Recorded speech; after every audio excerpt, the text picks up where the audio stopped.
Hello, everyone, and welcome back to Shadow Man Stories. I can picture some of you already in bed, maybe some of you just getting home from work. Wherever you are, whatever time it is, I'm glad you're here. If this helps you relax or sleep, please like and subscribe. It means a lot. Now, let's get you comfortable, and I'll tell you tonight's story. My name is Eugene Buckley, but folks around here just call me Gene. I've been a ranger in the Daniel F. Creek National Forest for 19 years now, ever since I came back from Korea in '57. At 41, I know these West Virginia mountains better than most people know their own backyards. My great-great-grandfather settled in these hollers back in 1847. So you could say this land is in my blood.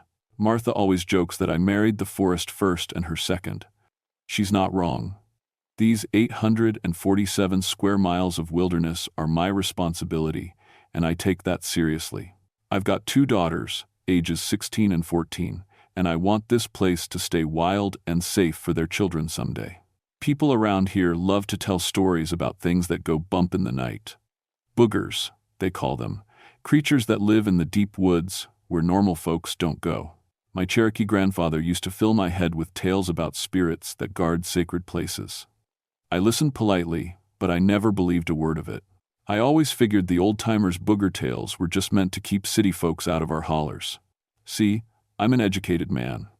I know the difference between a bear track and a human track. I can tell if someone's been drinking too much moonshine and seeing things that aren't there. After 19 years patrolling these mountains, I thought I'd seen everything there was to see. I was wrong. It started on October 18th, 1976, with a crackling radio call at 6:47 inches the morning. Gene, you there? It was dispatch. Got a couple overdue in Blackwater Hollow. Jim and Helen Morrison from Richmond, due back yesterday. Blackwater Hollow. Of all the places in my territory, that one always gave me pause. It's an 8-mile-long valley with no road access, sitting between 2,400 and 3,800 feet above sea level. Takes a 12-mile hike just to get there, and the last 4 miles aren't even marked on most maps. Perfect place for experienced hikers to get in trouble. What's their background? I asked, already pulling on my boots. Mid-40s, been hiking together for 15 years. Planned a 2-day photography trip to the old burial mounds. Supposed to check in yesterday evening. The burial mounds. 3 Cherokee burial sites that are older than anyone can remember. My grandfather used to say they were sacred, that the Cherokee called this place where the earth breathes. I just knew them as interesting historical sites that drew photographers and archaeologists. I'll head out in 30 minutes, I said. Weather's been good. They probably just found a great photo spot and lost track of time. But as I packed my gear, radio, first aid kit, rope, emergency supplies, something felt off. The morning was too quiet. Usually, I can hear birds singing, squirrels chattering, the normal sounds of a forest waking up. Today, nothing, just the wind moving through the trees. At 5:30 a.m., I started up the trail to Blackwater Hollow. The October air was crisp, with that bite that promises winter's coming soon. Perfect hiking weather. Perfect tracking conditions, too. The ground was still soft from recent rain. I'd walked this trail hundreds of times, but today felt different. Can't explain why. Maybe it was just worry about the missing couple. In 19 years, I'd only lost one hiker permanently, and that was a fool kid who went off-trail during a blizzard. 3 hours in, I found their dog. Rusty, a golden retriever, came running down the trail toward me, whimpering and scared. His fur was matted with burrs, and he had scratches on his nose like he'd been pushing through thick brush. The strange thing was, he wouldn't go back the way he came. Every time I tried to get him to lead me to his owners, he'd just whine and pull toward the way out. "Where are Jim and Helen, boy?" I asked, scratching behind his ears. "What happened up there?" That's when I noticed how quiet it was. No bird songs, no insects, even the wind had died down. The only sound was Rusty's panting and the crunch of leaves under my feet. I should have turned back right then. 4 miles deeper into the hollow, I found their campsite. It was set up in a perfect spot beside a natural spring, the kind of place that shows real wilderness experience. 2-person tent, camp stove, food hung properly to keep bears away. Everything looked normal from a distance. But when I got closer, the wrongness hit me like a slap. The tent was standing, but the zipper was pulled open from the inside. Sleeping bags were still laid out neat and tidy. Their expensive hiking boots sat beside the tent opening, placed so carefully they looked like they were on display in a store window. Coffee was still warm in the metal pot. I checked my watch. 11:15 a.m. Their coffee was still warm after being missing for nearly 24 hours. "Jim, Helen," I called out. My voice echoed wrong, like it was bouncing off something that shouldn't be there. "This is Ranger Buckley. If you can hear me, call out." Nothing but my own echo coming back from the wrong direction. I started searching the area in a careful grid pattern, the way I'd been trained. Found their cameras sitting on a log, expensive Nikons that no serious photographer would abandon. Film was still in them, but when I tried to advance it, the mechanism jammed. That's when I saw the tracks. At first, I thought they were human footprints, bare feet, which was strange enough in October, but these were wrong. Size 15 at least, maybe bigger. The toes were too long, stretched out like fingers. And they were deep, pressed into the earth like whatever made them weighed twice what a normal person should. The tracks led away from the campsite toward the burial mounds. I followed them, my hand resting on the radio clipped to my belt. But when I tried to call for backup, all I got was static. Strange. I'd had good signal just a mile back. The tracks led through a stand of rhododendron bushes that grew thick as a wall. I had to push through sideways, branches catching at my jacket.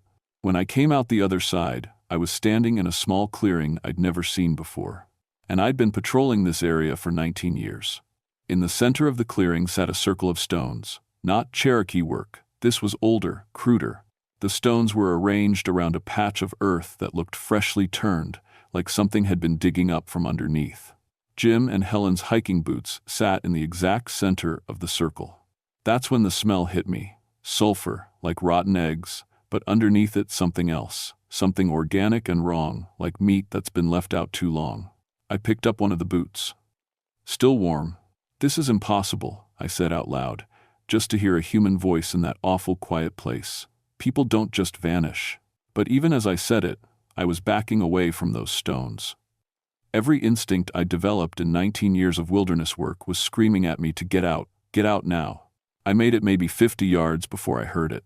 A sound like nothing I'd ever heard before.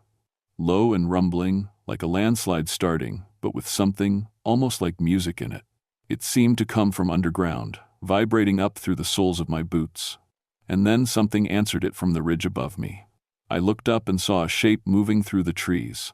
Tall, too tall to be human. It moved wrong, too, flowing through the forest without making a sound, like it was part of the shadows between the trees. My radio crackled to life. Static, then voices speaking in a language I didn't recognize. Old language, with sounds like wind through caves. The voices were getting closer. I ran. Crashed through those rhododendron bushes like they weren't there, branches tearing at my face and hands. Behind me, that rumbling sound was getting louder, and I could hear trees creaking like something massive was moving through them. I didn't stop running until I reached the Morrisons' campsite. My hands were shaking as I tried the radio again. This time I got through. "Base, this is Buckley. I need backup in Blackwater Hollow. 2 missing hikers, and I've got..." I paused. "Got what?" "Weird tracks and strange sounds? Boots arranged in circles by something that couldn't exist?" "Roger, Gene, what's your status?" "I found their campsite. Signs of disturbance. I'm requesting immediate backup." 10-4. Dispatching Whitman and Mendez. ETA 4 hours. 4 hours. In this place, 4 hours felt like forever. I settled in to wait, but I couldn't shake the feeling that something was watching me from the tree line. Every time I looked directly at the shadows between the trees, they seemed normal. But in my peripheral vision, I kept catching glimpses of movement, of something tall and dark that shouldn't be there. The sun was getting lower, and I was starting to realize that whatever happened to Jim and Helen Morrison, it wasn't any kind of accident I'd ever seen before. And night was coming to Blackwater Hollow. Jake Whitman and Carlos Mendez arrived just as the sun was touching the ridge. Jake and I had worked together for 8 years, and Carlos was one of our best trackers. Seeing their familiar faces should have made me feel better. It didn't. "What've we got, Gene?" Jake asked, setting down his pack. He was all business, the way he always was on search and rescue. I showed them the campsite, the abandoned gear, the warm coffee that shouldn't exist. I didn't mention the stone circle or the impossible tracks. Not yet. Could be a bear, Carlos suggested, examining the tent. Sometimes they'll investigate a camp without doing much damage. No claw marks, I said. No scat, no signs of feeding. Medical emergency? Jake was checking around the tent perimeter. Maybe one of them got hurt, other one went for help?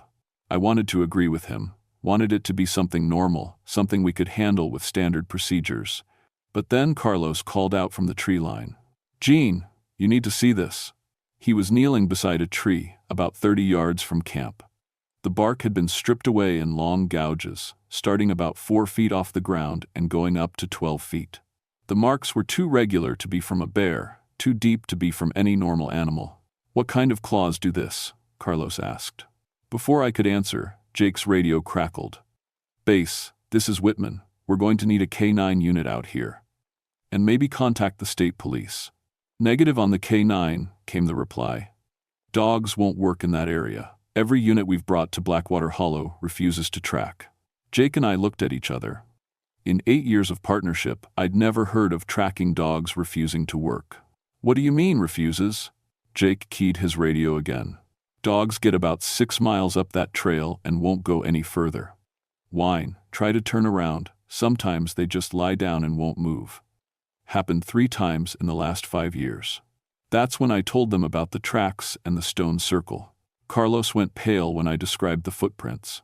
My grandmother used to tell stories about things like that. Back in New Mexico, on the reservation. "What kind of stories?" I asked. "Things that weren't quite human. Guardians of sacred places. She called them the tall ones. Said they only came out when someone disturbed the old burial grounds."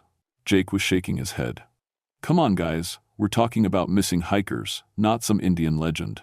But I could see he was nervous too. We all were. As darkness fell, we set up a base camp and planned our search pattern for the morning. 3-man teams, radio contact every hour, nobody goes off alone, standard procedure. Except, there was nothing standard about what happened that night. I was on first watch when I heard Carlos scream. It was 11:47 p.m. I know because I checked my watch right before it happened. The scream came from the direction of the burial mounds, about half a mile away. High and terrified, then cut off suddenly. Jake was out of his sleeping bag before the echo died. That was Carlos. We grabbed our flashlights and ran toward the sound. Our lights cut through the darkness, but they seemed dimmer than they should be, like the black was pushing back against them. We found Carlos standing perfectly still in the clearing with the stone circle. His flashlight was on the ground beside him, beam pointing up into the trees. He was staring straight ahead, not blinking, not moving. "Carlos!" Jake shook his shoulder. "Carlos, what happened?" No response. Carlos just stood there like a statue. That's when I saw them. Footprints in the soft earth around the circle. Fresh ones, still drying, but these weren't the elongated human tracks I'd found earlier. These were from bare human feet. Normal size, normal shape. Jim and Helen Morrison's footprints, walking in a perfect circle around the stones. "Jake," I whispered, "look at the ground." He swept his light across the tracks, and I watched his face go white. "That's impossible. Those prints are fresh. 10 minutes old at most." We both turned our lights toward the tree line, searching for any sign of the missing couple. That's when we saw it. Something tall was standing just inside the edge of the forest. Too tall to be human, too still to be natural. Our flashlight beams seemed to slide off it like it was made of shadow. It was watching us. "Jesus Christ," Jake breathed. The thing tilted its head, and I caught a glimpse of pale eyes reflecting our lights. Then it stepped backward into the trees and vanished. "Carlos." I grabbed his arm. "Carlos, we need to move, now." Still no response. His eyes were open but empty, like nobody was home behind them. Jake and I each took one of Carlos's arms and half carried, half dragged him back to camp. He didn't resist, but he didn't help either. Just let us move him like a mannequin. We got him into his sleeping bag and took turns watching him the rest of the night. His breathing was normal, his pulse was steady, but he wouldn't respond to anything we said or did. When morning came, Carlos was gone. I mean gone. His sleeping bag was empty, still zipped up from the inside. No tracks leading away from camp, no sign of struggle. It was like he'd just disappeared into thin air. Jake was ready to call for a full search and rescue operation, bring in helicopters and tracking teams. But I knew it wouldn't help. Whatever was happening in Blackwater Hollow, it wasn't something that could be solved with more rangers and better equipment. I was starting to understand why the old-timers told their booger stories. And I was starting to think my Cherokee grandfather might have been trying to warn me about something real. "We're getting out of here," Jake said, rolling up his sleeping bag. "Right now, this is way beyond what 2 rangers can handle." I wanted to agree with him. Every rational part of my mind was screaming that we should retreat, call for help, let someone else figure out what was happening in Blackwater Hollow. But I kept thinking about Jim and Helen Morrison. About Carlos, who'd vanished from a zipped sleeping bag without leaving a single track. About those fresh footprints walking in circles around ancient stones. "They're still alive," I said. "The Morrisons. Those were their tracks last night." "Jean, listen to yourself. People don't just walk around in circles after being missing for 2 days. Not unless." "Unless what?" Jake's face went gray. "Unless something's controlling them." That's when we heard the voice calling from deep in the forest. A woman's voice, weak and scared. "Help us, please, somebody help us." "Helen Morrison." Jake grabbed my arm as I started toward the voice. "Don't. It's a trap. That's a real person calling for help." "Is it? How do you know?" The voice came again, closer this time. "We're hurt, we can't move, please." I shook off Jake's grip and started into the trees. Behind me, I heard him curse and follow. We moved carefully, flashlights ready, even though it was full daylight. The voice kept calling, leading us deeper into the forest, toward the burial mounds. 20 minutes in, we found them. Jim and Helen Morrison were sitting against the base of the largest burial mound, exactly where the Cherokee used to lay their dead. They looked unharmed, but wrong somehow. Their clothes were clean, their hair was neat, and they sat perfectly still with their hands folded in their laps, like they were posing for a photograph. "Jim, Helen?" I approached slowly. "I'm Ranger Buckley. We've been looking for you." They turned their heads toward me in perfect unison. Their eyes were open, but they had that same empty look I'd seen in Carlos. "We're fine," Helen said in a voice like a recording. "We're staying here now." "The hell you are." Jake moved to Helen's other side. "Come on. We're getting you out of here." That's when the ground started to shake. It began as a low rumble, like distant thunder, then built into something that made the trees sway and sent rocks tumbling down the hillside. The burial mound behind the Morrisons started to crack open. And something emerged. It rose out of the earth like it was swimming up through water. 9 feet tall, covered in dark hair, with arms that hung nearly to its knees. Its face was wrong. Too long, with a heavy brow and pale green eyes that seemed to glow in the forest shadows. The Kekle Kudle. The Earth Keeper. My grandfather's stories flooded back to me. "The guardian sleeps beneath the sacred places," he'd said. "But when the old graves are disturbed, when outsiders come to steal or defile, it wakes. And it protects what must be protected." The creature looked at Jake and me with those terrible eyes, and when it spoke, its voice rumbled through the ground like an earthquake. "You have come to the sacred place. You have brought others who do not belong. This cannot be allowed." Jake raised his gun. When had he drawn his gun? But the creature moved faster than anything that size should move. It flowed across the clearing like smoke and backhanded Jake into a tree. I heard ribs crack. "The guardianship has been ignored too long," the creature continued, turning those pale eyes on me. "Too many outsiders, too much disturbance. The compact must be renewed." "What compact?" I managed to say. "Your grandfather knew. His grandfather knew. For 5 generations, the Buckley clan has protected this place. But you forgot. You let them come here with their cameras and their curiosity. You let them disturb the sleeping dead."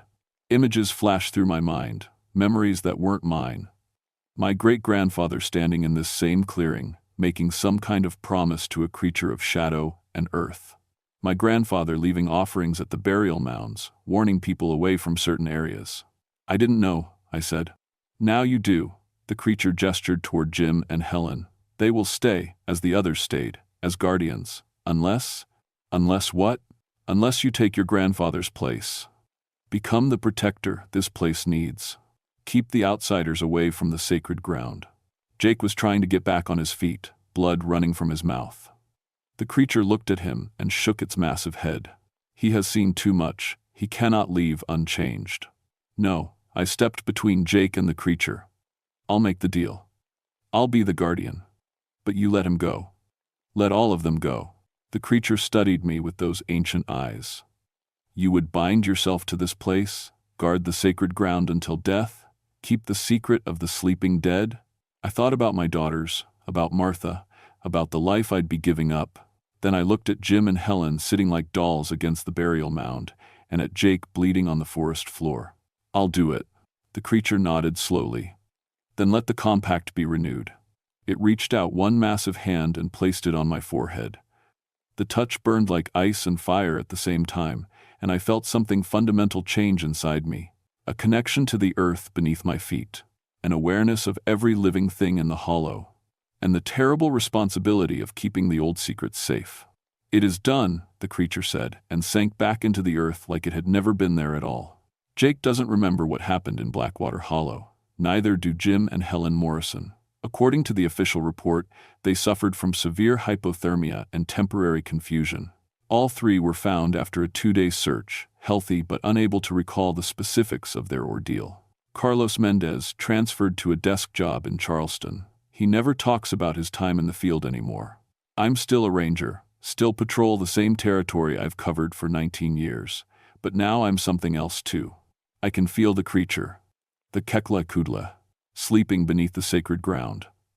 I know when it stirs, when something threatens the old burial places.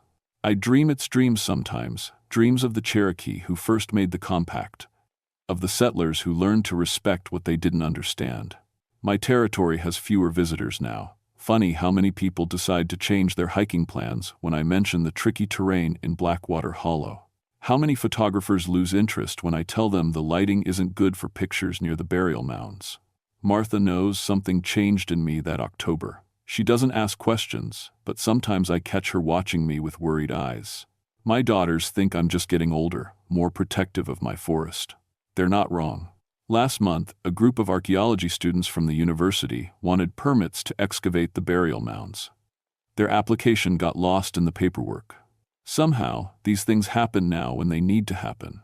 I've started teaching my replacement, a young ranger named Tommy Clearwater who has Cherokee blood and the wisdom to listen when old stories are told. He doesn't believe the legends yet, but he will. When it's time, I'll make sure he understands what his real job will be, because the compact must continue. The sacred places must be protected, and some secrets are too dangerous to die with the people who keep them. Every few months, I walk the trail to Blackwater Hollow. I check the burial mounds, leave tobacco at the base of the largest one, and listen to the earth breathing beneath my feet. The creature sleeps, but it knows I'm there, knows I'm keeping my promise. Sometimes, in the deep woods where cell phones don't work and GPS signals fail, visitors report strange things. Tall shadows moving between the trees. Sounds like voices speaking in languages that haven't been heard for centuries. Equipment that malfunctions for no reason. They're just stories, I tell them. Mountain folklore. You know how these old-timers love their ghost tales. But at night, when Martha's asleep and the house is quiet, I sit on my porch and look toward the dark ridges where Blackwater Hollow lies hidden. I remember the weight of that creature's hand on my forehead, the burning cold of an ancient promise renewed. And I keep watch. Because some things are older than our understanding, more important than our convenience. Some places demand respect, even from those who don't believe, especially from those who don't believe.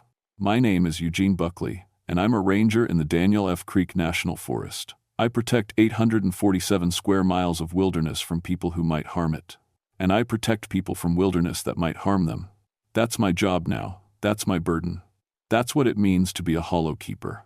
Y'all keep them lights on and stay close to home.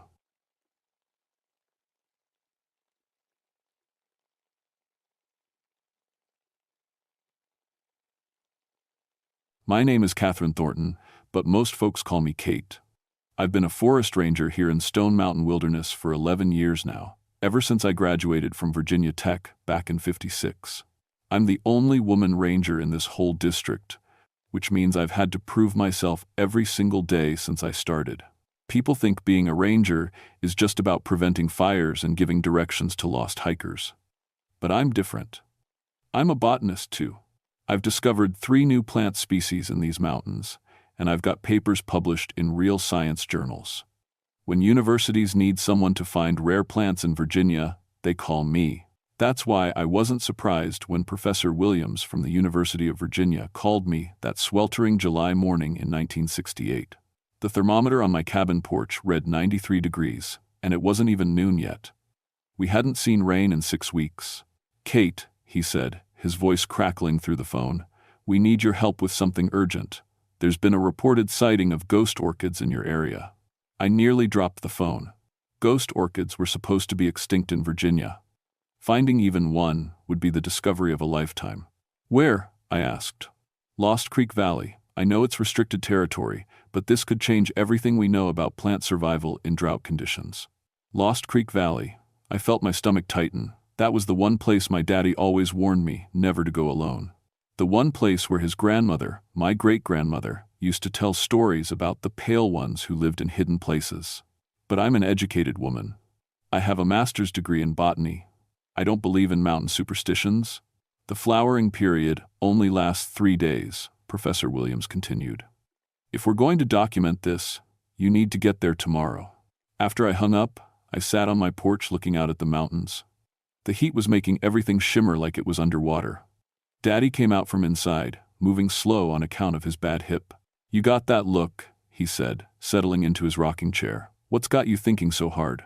"Work," I said. "I need to go into Lost Creek Valley." Daddy's face went pale.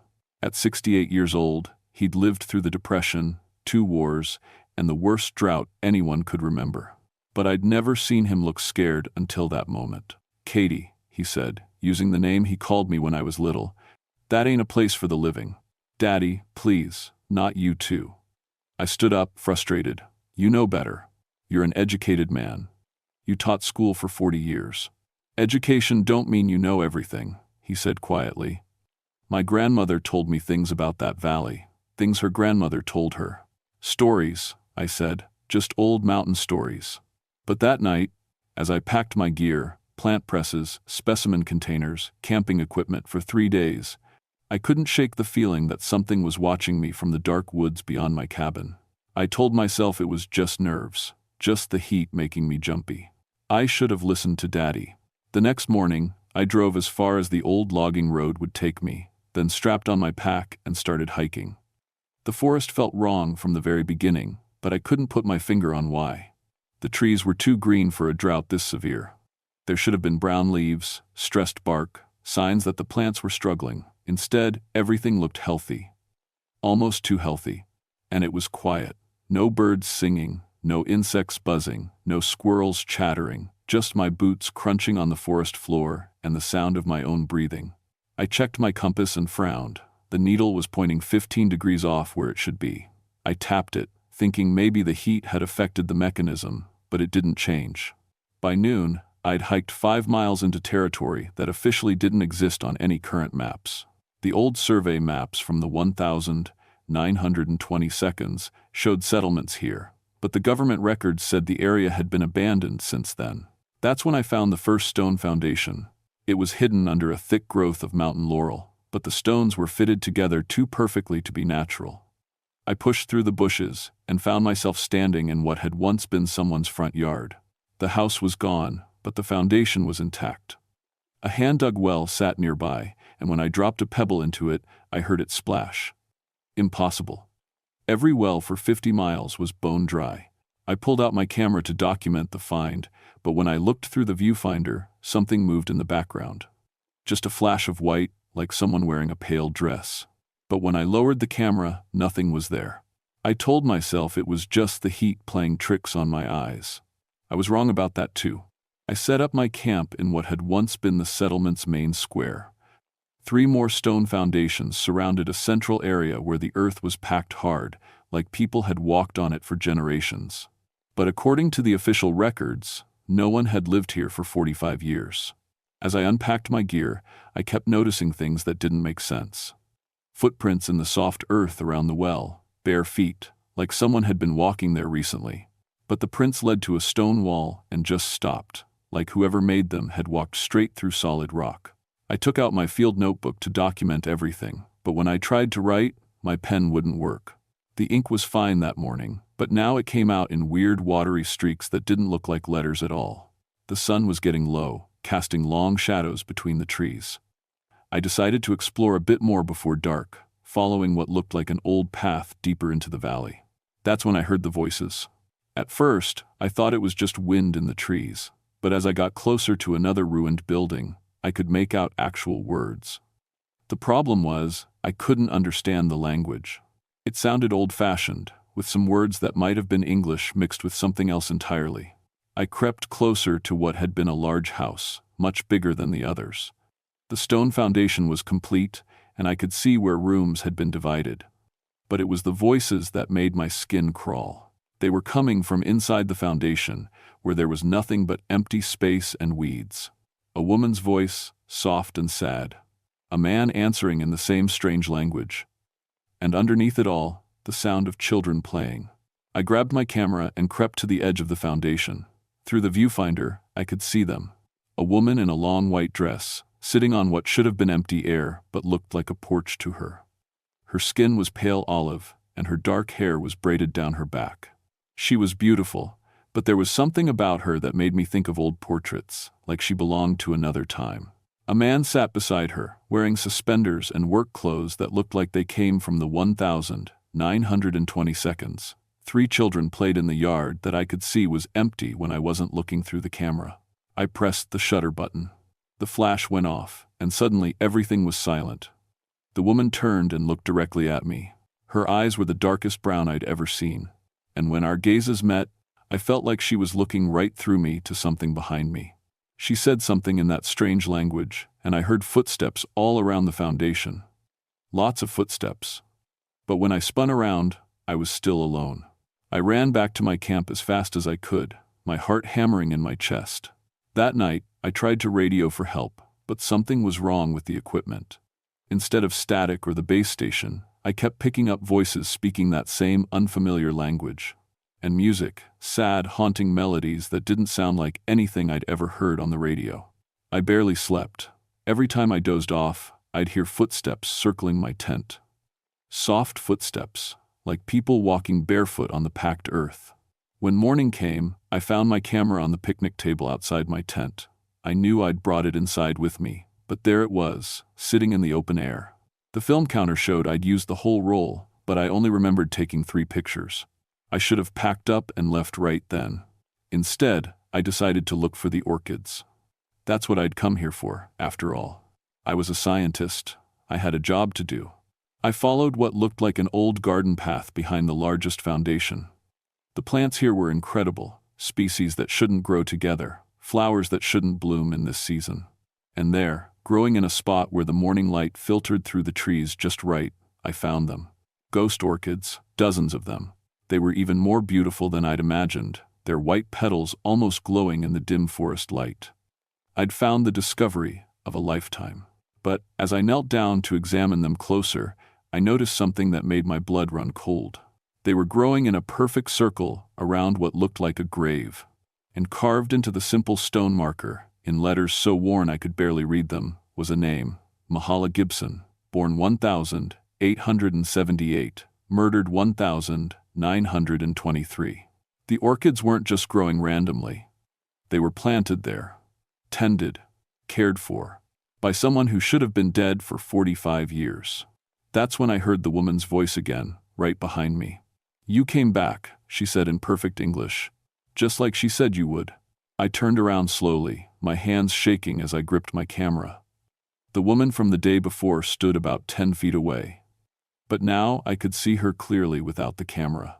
She was tall, taller than most women I knew, with that distinctive olive skin and those impossibly dark eyes. Her dress was white cotton, handmade, with the kind of careful stitching that took hours. It was clean and pressed, like she'd just put it on, but the style was from the 1922. "Don't be afraid," she said, but her voice had an accent I couldn't place. "We've been waiting for you." "Who are you?" I managed to ask. "I am Mahala Gibson. This is my grave you're kneeling beside." She gestured to the stone marker. And you are Catherine Minerva Thornton, daughter of Ezekiel, granddaughter of Mary, great-granddaughter of Celia. I stared at her. No one outside my family knew my full middle name, and my great-grandmother Celia had died when I was 5 years old. How do you know that? Because Celia was my cousin. Because you have Melungeon blood, child, whether you claim it or not. Melungeon. I felt like I'd been slapped. That was the word people whispered about my great-grandmother. The word that had made my daddy so ashamed of his heritage that he'd tried to pass for white his whole life. That's just an old mountain story, I said, but my voice sounded weak even to me. Mahala laughed, but it wasn't a happy sound. Child, you're standing in a valley full of old mountain stories. Stories that were true when your great-grandmother was alive and are still true now. She gestured around us, and suddenly I could see them everywhere. People working in gardens that existed 45 years ago. Children playing games in yards that were now grown over with weeds. Men repairing tools, women hanging laundry, all of them moving through their daily lives as if nothing had changed. We are the lost ones, Mahala said. The ones who were driven from our homes, murdered for our land, buried without proper rites. We cannot rest until our story is told. I blinked hard, and suddenly they were all gone again. Just me and Mahala, standing in the overgrown ruins. This isn't real, I whispered. Real enough, she said. Real enough that you can't leave until you understand. I tried to back away, but my feet felt heavy, like I was walking through mud. I need to go. I need to get back. You need to see, Mahala said. You need to know what happened to us. The air around me started to shimmer, like heat rising off pavement. And suddenly, I wasn't standing in 1968 anymore. The valley was alive with people, the houses were complete, with wooden walls and tin roofs. Gardens flourished everywhere, and the air was full of the sounds of a working community. Hammers ringing on anvils, children laughing, women calling to each other as they worked. These were the Melungeon people. My people, whether I wanted to claim them or not. They were beautiful, all of them, tall and strong, with that distinctive olive skin and dark hair. Some had eyes so light they were almost silver, others had eyes so dark they looked black. They moved with a grace that spoke of generations of hard work and pride. I watched a young woman who looked like she could have been my sister teaching children to identify medicinal plants. An old man carved intricate patterns into a piece of wood while telling stories that made everyone around him laugh. Families worked together in their gardens, growing food I'd never seen before, Mediterranean vegetables that shouldn't have survived in these mountains. We lived here for 150 years. Mahala's voice said in my ear, though I couldn't see her in this vision of the past. We minded our own business, farmed our land, raised our children. We never bothered anyone. But as I watched, the scene began to change. The laughter died down. People started looking over their shoulders, talking in worried whispers. Men arrived in the valley. White men in expensive suits, with faces hard as stone. They carried official-looking papers and were followed by other men with guns. Coal company, Mahala's voice continued, found minerals under our land, wanted us gone. I watched the negotiations. The Melungeon elders, led by a younger Mahala, showing the white men their legal deeds, papers dating back to the 1700s, signed by colonial governors. The land was theirs, fair and square. The coal company men didn't care. What happened next made me sick to my stomach. It was past midnight when they came. Not just the coal company men, but local thugs they'd hired. They set fire to the houses while people slept, shot anyone who tried to escape. I watched families torn apart, children crying for parents who would never answer. I saw Mahala herself try to lead the children to safety up the mountainside, only to be cut down by gunfire just yards from the tree line. The massacre lasted 3 hours. When it was over, 47 people were dead. The men dug a mass grave behind the largest house and threw the bodies in without ceremony. No proper burial, no prayers, no marker. They destroyed the deeds and official records, then went back to town and told everyone the Melungeons had packed up and moved west. The vision faded, and I was back in 1968, alone with Mahala's spirit in the overgrown ruins. I was crying. I couldn't help it. Now you know, she said gently. Now you understand why we cannot rest. What do you want from me? I asked. Justice. Truth. Recognition. She pointed to the mass grave. Our bones have been in unhallowed ground for 45 years. Our children's spirits cannot find peace. Our story has been erased from history. But I'm just a forest ranger. I study plants. I can't. You can. Mahala's voice was firm now. You have our blood. You have education. You have access to the outside world. You can tell our story. And if I don't? Mahala's expression grew sad. Then you'll stay here with us, forever. The living and the dead, together in this valley, until someone else with the gift comes to take your place. I felt the truth of her words in my bones. This place had power, old power that ran deeper than anything I'd learned in school. And I was connected to it, whether I wanted to be or not. How? I whispered. First, you must help us perform the proper burial rites. Then you must take evidence to the outside world, proof of what happened here. What evidence? Mahala smiled for the first time since I'd met her. Oh, child. These coal company men thought they were so clever, but they kept records of everything they did. And those records are still here. Mahala led me through the ruins to what had once been the coal company's temporary office. Hidden beneath a false stone floor, we found a metal strongbox that had somehow survived 45 years of weather. Inside were documents that made my hands shake as I read them. Contracts with the hired killers. Maps showing exactly where the mass grave was located. Even photographs of the aftermath, taken as proof that the job was complete. They kept evidence of their own crimes, I said, hardly believing it. Evil men are often stupid men, Mahala replied. They thought no one would ever find this valley again. But as I sorted through the papers by flashlight, I heard something that made my blood freeze. Voices. Angry voices. And they were getting closer. They know you're here, Mahala said urgently. The spirits of the men who killed us. They've been bound to this place too, trapped by their own guilt and cruelty. They won't let you take this evidence. I looked up from the documents to see shapes moving through the trees. Men in 1,920 seconds, clothing, but their faces were twisted with rage and hatred. They carried guns that gleamed with supernatural light. Can they hurt me? I asked. They can kill you, Mahala said, and if you die here, you'll be trapped with all of us. I stuffed the documents into my backpack, my heart racing. How do I get out? First, you must help us complete the burial ritual. It's the only way to break their power over this place. She led me to the mass grave behind the largest foundation. Other spirits had gathered there, all 47 victims of the massacre.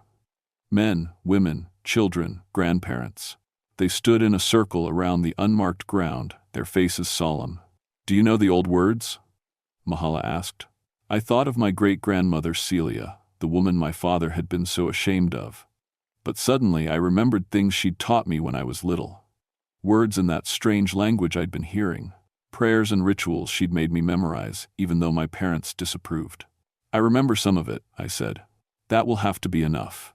As I knelt by the grave and began to speak the half-remembered words, something incredible happened.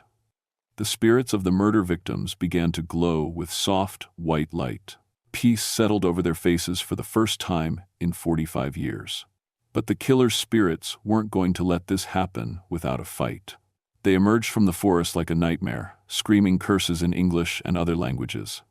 Their ghostly bullets couldn't hurt me directly, but they shattered trees around me, sending splinters flying.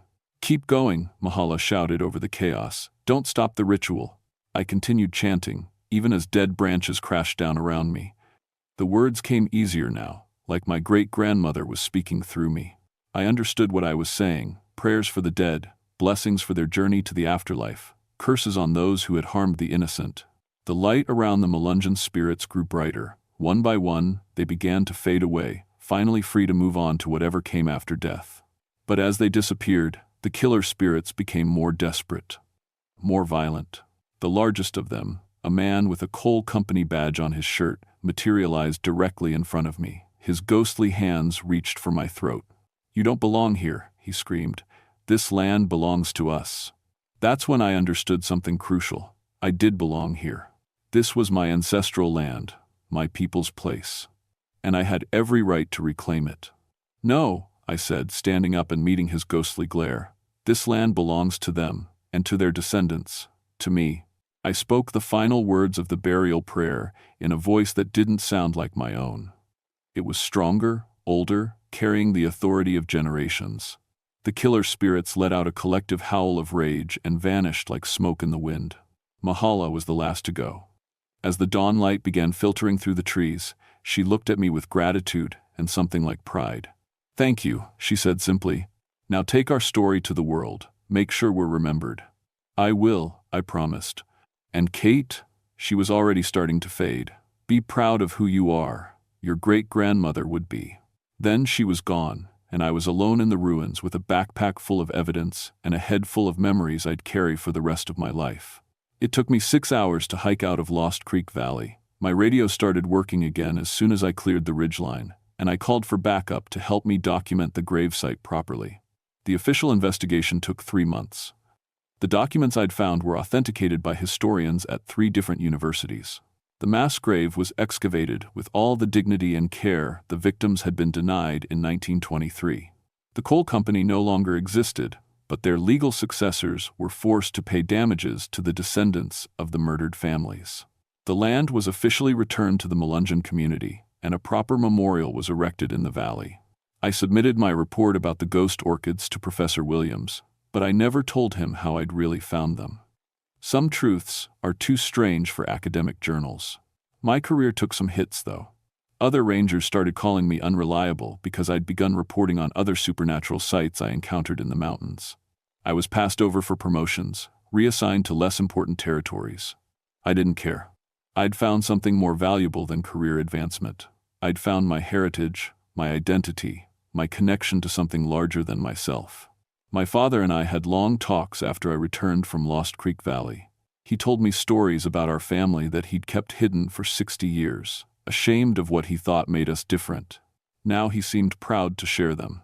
I learned our traditional crafts, our old songs, our herbal remedies. I became an expert on Melungeon history and culture, writing papers and giving lectures about a people who had almost been forgotten, and sometimes, late at night when I'm alone in the mountains, I can still sense them. Other spirits, other stories waiting to be told. Other injustices demanding recognition. I'm not the same woman who hiked into Lost Creek Valley that July morning in 1968. I'm someone who understands that there are more things in these ancient mountains than any university ever taught me. Someone who knows that science and spirit don't have to be enemies. Someone who learned that the most important discoveries aren't always the ones you can press between the pages of a book. The ghost orchids still bloom in Lost Creek Valley every July, tended now by living hands and remembered love. Visitors come from all over the world to see them and to read the memorial to the 47 souls who died for their land. But I haven't been back. I don't need to. I carry their stories with me wherever I go. And sometimes, on quiet evenings, when the mountain mist is rising, I swear I can hear Mahala's voice on the wind, thanking me for keeping my promise, for making sure they're remembered, for bringing them home.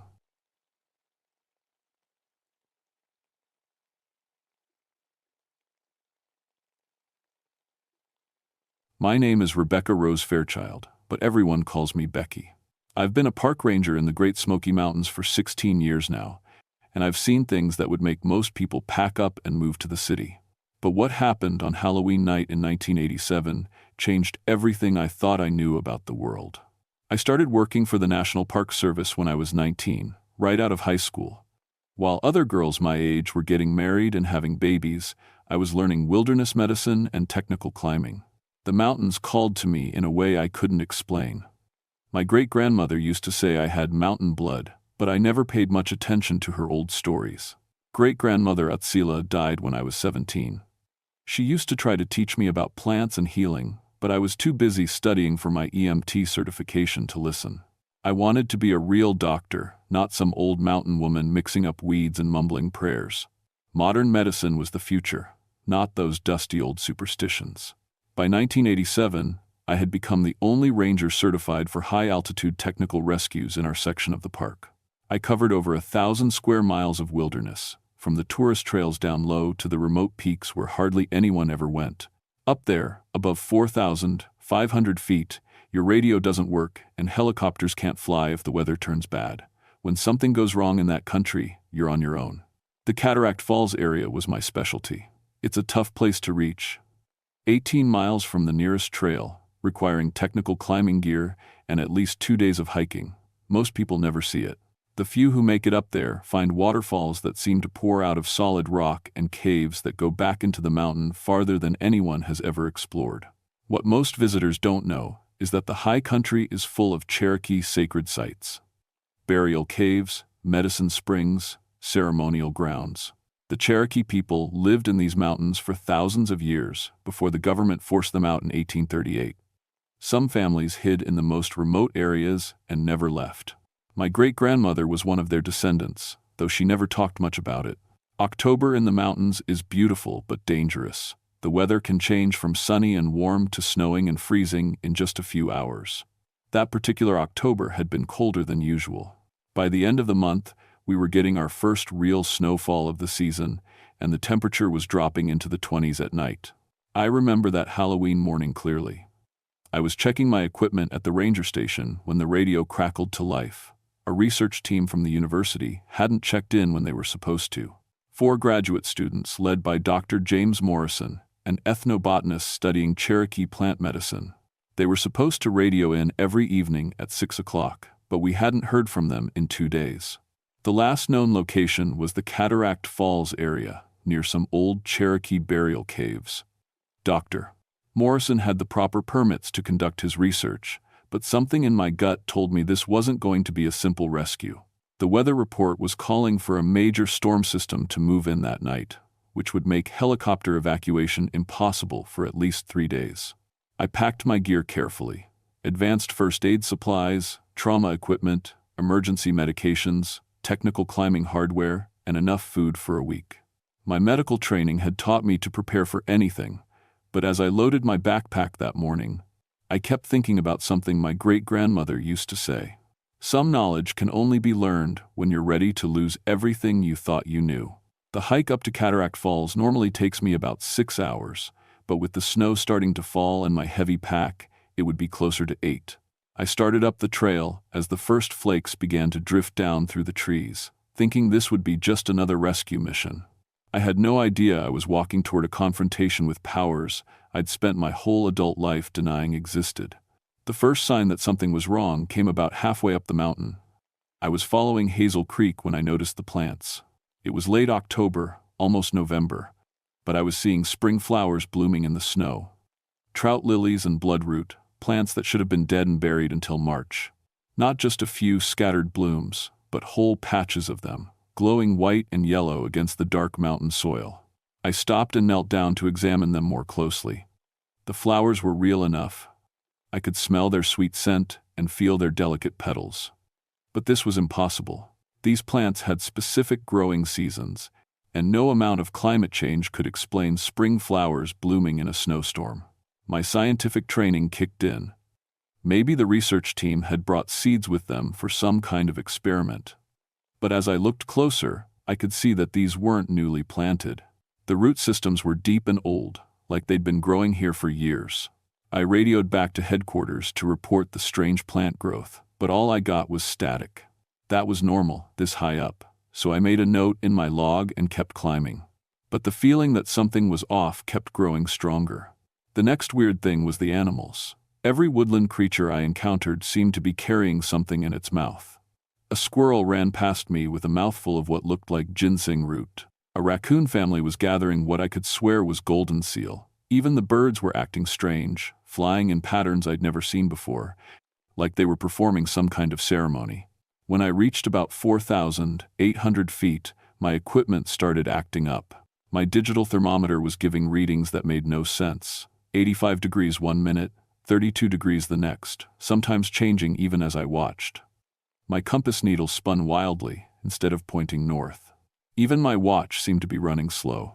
I tried to radio headquarters again and got something I'll never forget as long as I live. Instead of static or silence, I heard singing. Soft, melodic voices chanting in a language I didn't recognize but somehow felt familiar. The singing seemed to be coming from somewhere ahead of me, higher up the mountain, but there was no way anyone else could be up there in this weather. The trail to Cataract Falls gets really steep in the last 2 miles. You're basically rock climbing with a pack on your back, following ancient handholds carved into the stone. The Cherokee used this route for centuries to reach their sacred sites. As I climbed higher, the singing got clearer, and I started to make out individual words. Unalan Vigadohi, the voices chanted over and over. I had no idea what it meant, but hearing it made my skin crawl and my heart race at the same time. It was beautiful and terrifying. By the time I reached the top of the falls, the snow was coming down hard. The waterfall itself was acting strange. Instead of flowing in its normal pattern, the water seemed to be forming shapes as it fell. Spirals and symbols that reminded me of the Cherokee pottery my great-grandmother used to make. I found the research team's base camp about 50 yards from the falls, in a small clearing surrounded by massive old trees. 4 bright orange tents set up in a perfect square, with a cold fire pit in the center. But what caught my attention immediately was how quiet everything was. No voices, no movement, nothing but the sound of falling water and that strange singing that seemed to come from everywhere and nowhere at once. "Hello," I called out. "Dr. Morrison, this is Ranger Fairchild." A weak voice answered from one of the tents. "Help us," it said, barely loud enough to hear over the wind. "Please, help us." I dropped my pack and ran to the tent where the voice had come from. Inside, I found Dr. Morrison lying in his sleeping bag, burning up with fever. His face was flushed red, and sweat was pouring off him despite the cold air. When he saw me, he grabbed my wrist with surprising strength. "They're angry," he whispered, his eyes wide and frightened. "We didn't know. We didn't mean to disturb them." "Who's angry?" I asked, pulling out my medical supplies. "Dr. Morrison, I need you to tell me what happened." But instead of answering in English, he started speaking in that same musical language I'd been hearing on the radio. Words flowed out of him like water, and even though I didn't understand what he was saying, I felt like I should. I checked the other 3 tents and found the same thing. All 4 researchers burning up with fever, all speaking in tongues, all terrified of something they couldn't or wouldn't explain in English. Their symptoms didn't match any disease I'd ever studied. High fever, but clear eyes, rapid pulse, but steady breathing, and that strange linguistic ability that made no medical sense. As I was taking their vital signs, one of the graduate students, a young woman named Sarah, sat up and looked directly at me. "Atzila's granddaughter," she said clearly in English. "You've come home." The hair on the back of my neck stood up. Atzila was my great-grandmother's Cherokee name. No one at the university would have known that. No one except family even knew my great-grandmother existed. "How do you know that name?" I demanded. But Sarah just smiled and lay back down, returning to the melodic chanting that seemed to echo off the mountains themselves. I set up my own tent as far from the research camp as I could, while still being able to monitor my patients. Something was very wrong here, and my medical training wasn't giving me any answers. The fever readings I was getting were impossible, temperatures that should have killed them, but they were conscious and talking, well, chanting anyway. As darkness fell, the situation got worse. The strange singing I'd been hearing grew louder and seemed to come from multiple directions. My remaining working instruments, the few that hadn't gone completely haywire, were picking up sounds and readings that shouldn't exist. Around 9 o'clock, I was checking on Dr. Morrison when he grabbed my arm again. This time, when he spoke, it was in perfect English, but it wasn't his voice. It was an old woman's voice, speaking through his mouth. "Rebecca Rose," the voice said. "Your great-grandmother sends her greetings." I jerked my hand away so fast I nearly fell over backward. "That's impossible. You're hallucinating from the fever." But the voice continued, calm and patient. "She tried to teach you when you were small. About the plants that heal, the spirits that guide, the blood that remembers. You chose the white man's medicine instead." "Stop it," I said, my voice shaking. "You don't know anything about my family." Dr. Morrison's eyes rolled back until only the whites showed, but the old woman's voice kept coming. "The golden seal grows by the lightning-struck oak, the bloodroot hides under the gray stone. The ginseng waits where the bear has walked. She taught you these things, but you forgot." I ran out of the tent and straight into the worst snowstorm I'd ever seen in October. The wind was howling through the trees, but underneath it, I could still hear that singing. Only now it wasn't just voices. I could hear drums, deep and rhythmic, coming from somewhere in the forest. I tried my radio again, desperately hoping to get through to headquarters, but instead of static, I heard my great-grandmother's voice, clear as day. "Little Sparrow," she said, using the pet name she'd called me as a child. "You cannot heal them with your white medicine. Their sickness comes from the spirit world." I threw the radio down in the snow. This was impossible. Great-grandmother had been dead for 15 years. People don't talk to you through radio static. Fever patients don't speak in ancient languages they don't know. Spring flowers don't bloom in snowstorms. But as I stood there in the whipping wind, trying to convince myself I was having some kind of breakdown, I saw her. She was standing at the edge of the clearing, wearing the same faded blue dress she'd worn every day I'd known her. Her long gray hair hung loose around her shoulders, and her dark eyes looked at me with the same mixture of love and disappointment I remembered from childhood. "Great-grandmother?" I whispered. She nodded and beckoned for me to follow her. Against every logical thought in my head, I found myself walking toward the forest. The snow and wind seemed to part around her as she led me deeper into the woods, toward a rocky outcropping I hadn't noticed before. Hidden behind a curtain of hanging vines was the entrance to a cave. Not just any cave. I could see that the opening had been carved and shaped by human hands. Cherokee hands, centuries ago. Ancient symbols were etched into the stone around the entrance, symbols that seemed to pulse with their own light in the darkness. "This is where they camped?" my great-grandmother said, pointing to the cave entrance. "Right on top of our ancestors' burial place. The spirits are angry because the white man came to steal our medicine secrets." "But I'm not Cherokee," I protested. "I'm just a park ranger. I can't help with spirits." She looked at me with those patient eyes. "Your blood is Cherokee. Your grandmother's grandmother was a medicine woman, and her grandmother before her. The knowledge sleeps in your blood, waiting for you to remember." "I don't believe in any of this," I said. But even as the words left my mouth, I wasn't sure they were true anymore. "Then believe in your patients," she said. "They are dying, little sparrow, not from any sickness your white medicine can cure, but from spiritual poison. Only Cherokee medicine can save them now." As if to emphasize her point, a scream came from the direction of the camp. I ran back through the trees, leaving the ghost of my great-grandmother behind, and found Sarah convulsing in her tent. Her temperature had spiked to 108 degrees, and she was speaking that strange language faster and faster, like she was running out of time. I gave her everything in my medical kit that might help. Fever reducers, anti-inflammatories, electrolyte solutions, but nothing worked. If anything, she got worse. Her skin became hot enough to burn, and when she looked at me, her eyes had changed color. Instead of blue, they were now deep brown, almost black. "You must choose," she said in that old woman's voice. "Save them with the old ways, or watch them die with the new." One by one, the other researchers began convulsing too. Dr. Morrison started speaking what sounded like prophecies, describing Cherokee villages and people who had been dead for over a century. Another student, Mark, began drawing symbols in the dirt with his finger, complex patterns that looked like the carvings I'd seen on the cave. I had to face the impossible truth. Whatever was happening here was beyond anything I'd learned in medical school.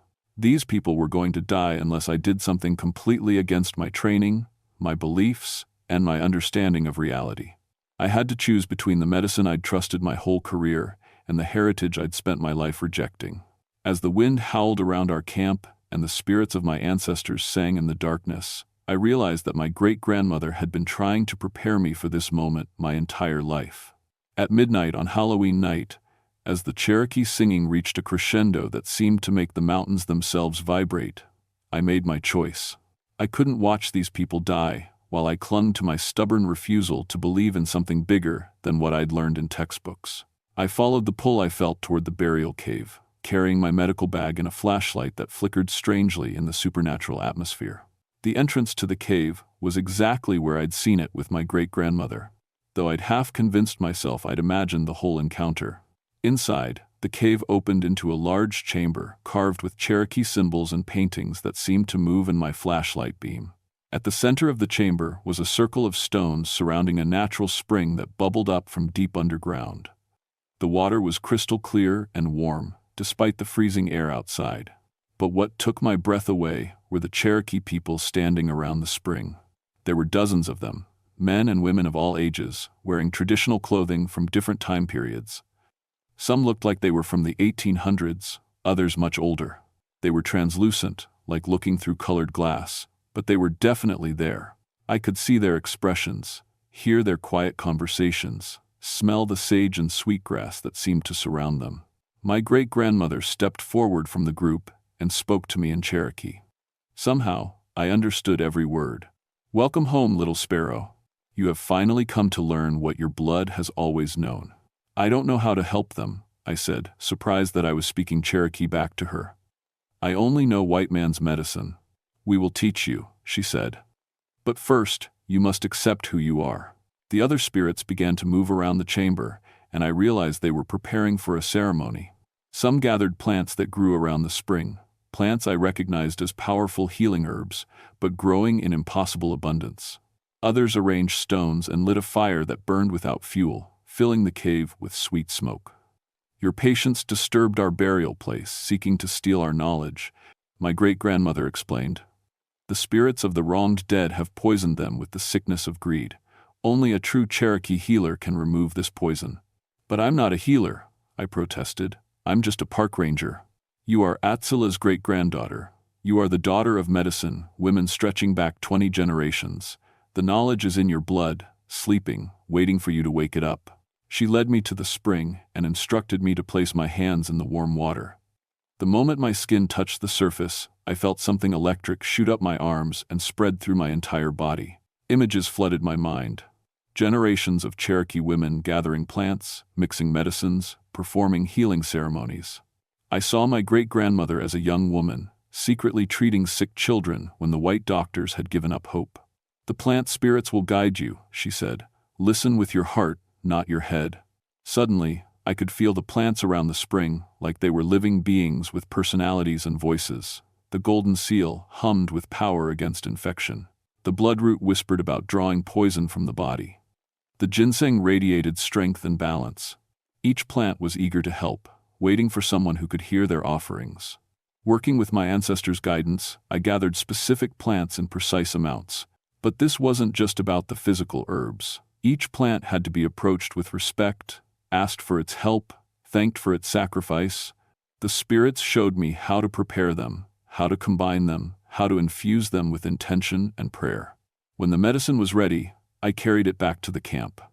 The researchers were worse than ever. Sarah had stopped responding entirely, and Dr. Morrison was burning up with fever while speaking in the voices of Cherokee ancestors who had died over 100 years ago. Following my great-grandmother's instructions, I administered the plant medicine not just as drugs, but as part of a healing ceremony. I sang songs I'd never learned, drew symbols I'd never seen, called on spirits I'd never believed in. With each patient I treated, I felt the power flowing through me more strongly. The change was immediate and dramatic. The fever broke, the convulsions stopped, and one by one, the researchers fell into peaceful, natural sleep. As the sun rose over the mountains, Dr. Morrison opened his eyes and looked at me with clear recognition. "Ranger Fairchild?" he said weakly. "How did you find us? What happened?" I looked around the cave where we'd spent the night and realized the Cherokee spirits were gone. The healing plants had withered to normal autumn decay.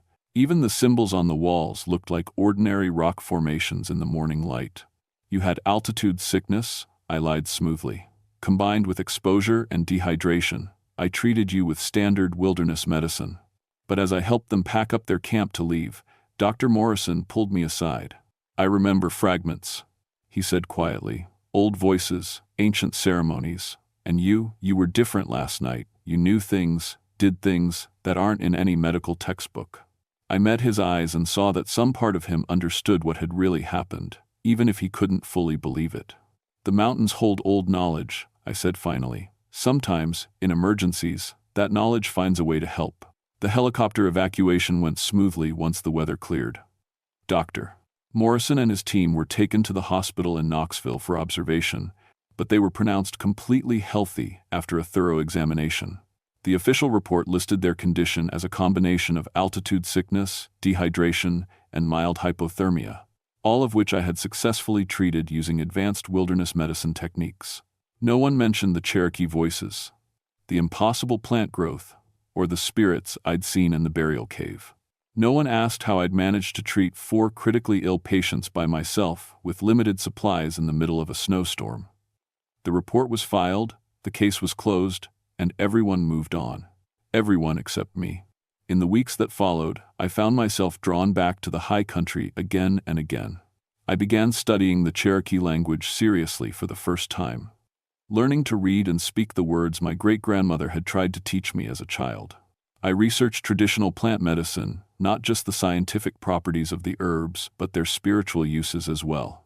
Most importantly, I started listening to the land in a way I never had before. The mountains began to feel different to me. Where I used to see just trees and rocks and wildlife, I now sensed the presence of something older and deeper. The springs seemed to whisper with hidden knowledge.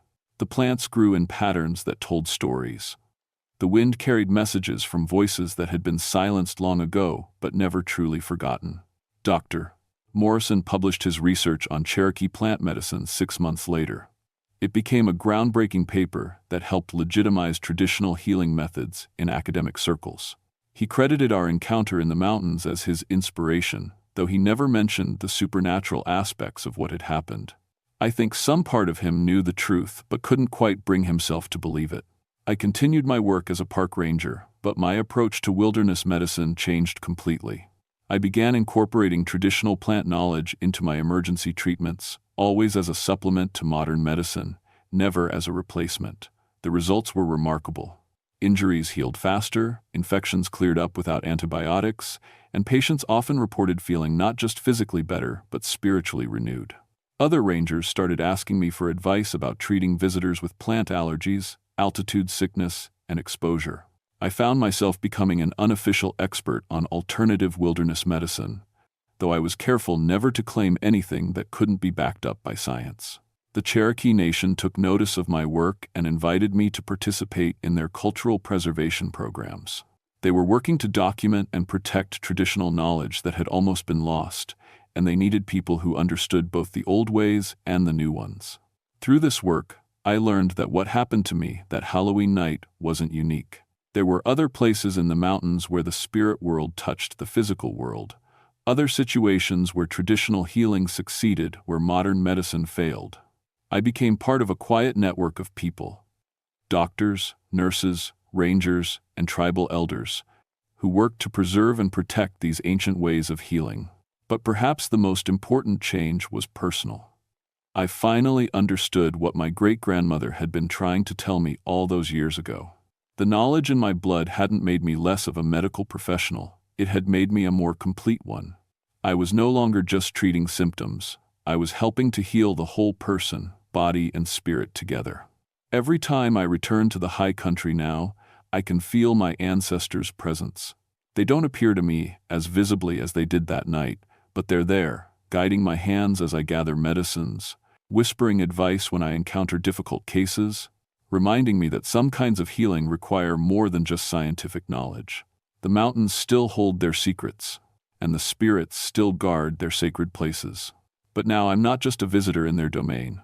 I'm family, carrying on a tradition that stretches back centuries and forward into a future where the old ways and the new ones can work together. Sometimes, late at night when the wind is right, I can still hear my great-grandmother's voice singing the old healing songs. And sometimes, just sometimes, I sing along. Rebecca, Becky, Rose Fairchild continued her career with the National Park Service until her retirement in 2003. She now works as a consultant on traditional healing methods and serves on the advisory board for the Cherokee Nation's Cultural Preservation Initiative. The Cataract Falls area remains one of the most remote and protected sections of the Great Smoky Mountains National Park.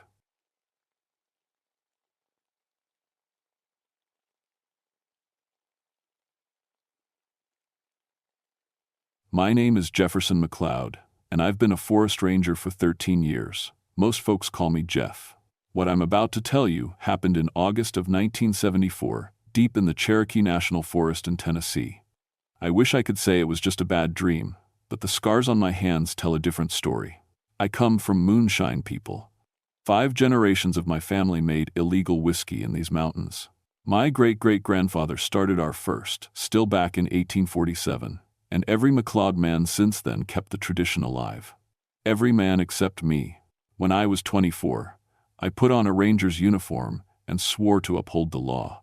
That meant shutting down the very stills my own blood had been running for over a century. My family never forgave me for it. At Christmas dinner, there's always an empty chair where I used to sit. My own Uncle Silas spits on the ground when he sees me coming. People think I'm crazy for taking this job. They say, "Jeff, why would you hunt your own kin?" The truth is simple. I believe in right and wrong. I believe in the law.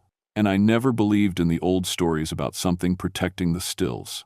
Something my family called the still devil. "Ain't no devil gonna keep me from doing my job," I used to say. Just mountain superstition.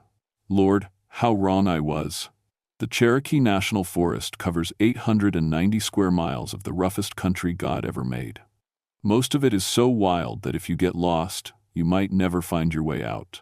There are places where my radio won't work, where the trees grow so thick that noon looks like twilight, and where the old families still run their stills like their grandfathers did. One place has a name that should have warned me off: Hellfire Hollow. It sits high up in the mountains, about 3,000 feet above sea level. You can only get there by following deer trails that most people don't even know exist. The McLeod family has been using that hollow for moonshine since before the Civil War. August of '74 was the hottest summer anyone could remember. We hadn't seen rain in 8 weeks. The temperature hit 100 degrees day after day, and the whole forest was dry as kindling. Every ranger in Tennessee was on high alert for fires. One spark could burn down half the mountain. That's when everything started going wrong. It began on August 28th, a Wednesday morning so hot you could barely breathe. I was sitting in my truck at the ranger station, going over fire reports, when the radio crackled to life. "Unit 7, this is base. We've got a report of smoke in Sector 12, possible wildfire near Hellfire Hollow." My heart sank. Sector 12 was McLeod territory. "Copy, base. I'm headed out now. Jeff, be careful out there. We also have a problem. 2 ATF agents went missing yesterday. Last radio contact was near that same area." ATF agents. The federal boys who hunt moonshiners for a living. If they were missing in my family's territory, it could only mean trouble. Big trouble. I drove my truck as far up the mountain as the roads would take me, then started hiking. The air smelled like smoke and something else, something sweet that reminded me of corn mash. As I climbed higher, that smell got stronger. When I reached the ridge overlooking Hellfire Hollow, I stopped dead in my tracks. There was a fire, all right, but it wasn't burning like any fire I'd ever seen. The flames were dancing in a perfect circle around something in the center of the hollow, and in the middle of that circle, untouched by the fire, stood an old copper still. My family's still, but that wasn't the strangest part. The strangest part was that animals were gathering near the fire instead of running away. Deer, rabbits, even a black bear, all of them standing calm as you please, watching those flames like they were hypnotized. I radioed for backup, but all I got was static. My compass started spinning like a child's toy, and the temperature gauge on my equipment was jumping between 100 degrees and 40 degrees, back and forth like it couldn't make up its mind. That's when I heard the music. Bluegrass music, coming from somewhere down in the hollow, an old song my grandfather used to play on his fiddle, Devil's Dream. But there shouldn't have been anyone down there. The fire should have driven everyone away. I started down the slope, and that's when I found the first sign that something was terribly wrong. There, pressed deep into the mud beside a creek, was a footprint. It was shaped like a man's foot, but it was nearly 2 feet long, and the mud around it was baked hard as pottery, like someone had stepped there while their foot was on fire. I'd been a ranger for 13 years. I'd tracked everything from lost hikers to escaped convicts, but I'd never seen anything like that footprint, and I was about to see a lot worse. I followed that creek downstream for maybe a quarter mile before I found the ATF agent's vehicle. It was a black government sedan, flipped upside down in the creek bed. But there were no skid marks on the road above, no broken guardrail, no sign of how it got there. The car looked like a giant hand had picked it up and dropped it. Both doors were open, and water was flowing right through the cab. But the agents weren't inside. Their weapons were still there, 2 service pistols and a shotgun, all loaded and ready. Their radios were there too, crackling with static. What made my skin crawl was what I found next to the car. 2 pairs of dress shoes, set side by side on a flat rock like someone had placed them there on purpose. Each shoe was filled to the brim with clear liquid that smelled like the finest moonshine I'd ever encountered. And beside the shoes were 2 sets of clothes, folded neat as you please, but no bodies, no blood, no signs of a struggle. I picked up one of the radios and tried to call it in.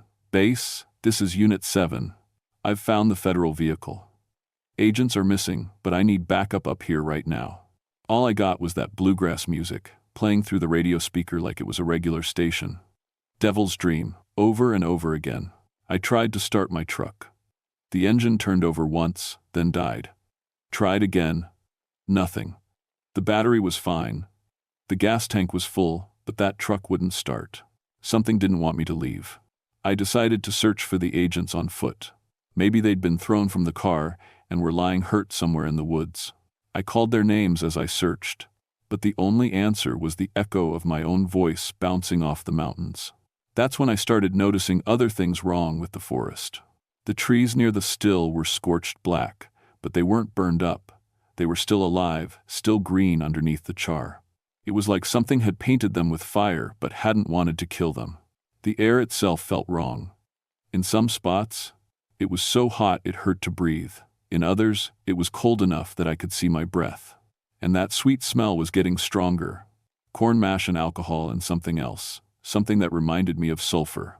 I was maybe 50 yards from the still when I heard the voices. 2 men, talking in low, frightened whispers. I moved closer, staying behind the trees, until I could see them. It was the missing ATF agents. They were alive, but they were tied to trees with what looked like copper wire. Both men were in their underwear, shivering despite the heat. One of them, a young guy with red hair, was crying. The other one, older and tougher looking, was trying to keep his partner calm. "It's going to be okay, Patterson," the older agent said. "Someone will find us." "Did you see it, Rodriguez?" the young one whispered. "Did you see that thing? Just stay calm. Don't think about it. It wasn't human. God help us, it wasn't human." I was about to step out and help them when I heard footsteps behind me. Heavy footsteps, like someone wearing boots made of iron. I turned around and saw my Uncle Silas walking through the trees. He was carrying an old hunting rifle and wearing the same overalls he'd worn every day for the past 20 years. But something was different about him. His eyes looked scared. "You shouldn't be here, Jeff," he said. "Uncle Silas, thank God. We need to get those federal boys untied and No." His voice was firm. "You don't understand what's happening here. What I understand is that 2 federal agents are tied to trees and need help." Uncle Silas looked toward the still, then back at me. "You never believed the old stories, did you? About the thing that protects our family. There's no devil protecting your moonshine, Uncle Silas. Just superstition." He laughed, but there was no humor in it. "Superstition? Boy, our family made a deal back in 1847, protection for our stills in exchange for payment. Every few years, we have to give it something." "What kind of payment?" Before he could answer, the temperature dropped 20 degrees in about 5 seconds. My breath came out in white puffs, and frost started forming on the leaves around us. That's when I heard it. A voice, deeper than any human voice should be, speaking in the old mountain dialect my great-grandfather used to use. "Jefferson McLeod," it said. "Blood of my blood, come forth." The voice was coming from the direction of the still. Uncle Silas grabbed my arm. "Don't go down there, Jeff, please. Just turn around and leave. Forget you saw any of this." But I couldn't. Those federal agents were down there, and they needed help. I pulled free from my uncle's grip and started walking toward the voice. "I'm coming," I called out. "But I'm coming as a United States Forest Ranger, and I'm taking those men with me." The laughter that answered me made every bird in the forest go silent. What I saw when I reached that clearing changed everything I thought I knew about the world. The still was old, probably the original one my great-great-grandfather built in 1847. It was made of copper that gleamed like gold in the firelight, connected to a maze of pipes and barrels that should have been falling apart after 127 years. Instead, it looked brand new. But it wasn't the still that made my knees go weak. Standing beside it was something that might have been a man once, but wasn't anymore. It was 8 feet tall and built like a giant, with muscles that looked like they were carved from stone. Its skin was black as charcoal, but not burned, more like it was made of coal itself. Fire danced around its hands and feet without burning it. Its eyes glowed red like the coals in a forge, and it was looking right at me. "Jefferson McLeod," it said again, "you have come far from the family path." I tried to speak, but no sound came out.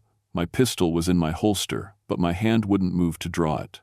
Every instinct I had was screaming at me to run, but my feet felt like they were nailed to the ground. "Speak, child of McLeod blood." I'm here for the federal agents." The thing tilted its head like it was considering this. "These men came to destroy what your family has built. They would pour out the sacred whiskey and break the sacred copper.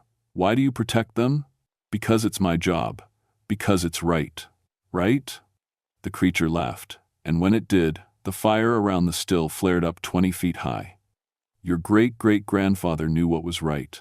When the year of hunger came, when his children were dying, he called to me. He offered me a bargain." "What kind of bargain?"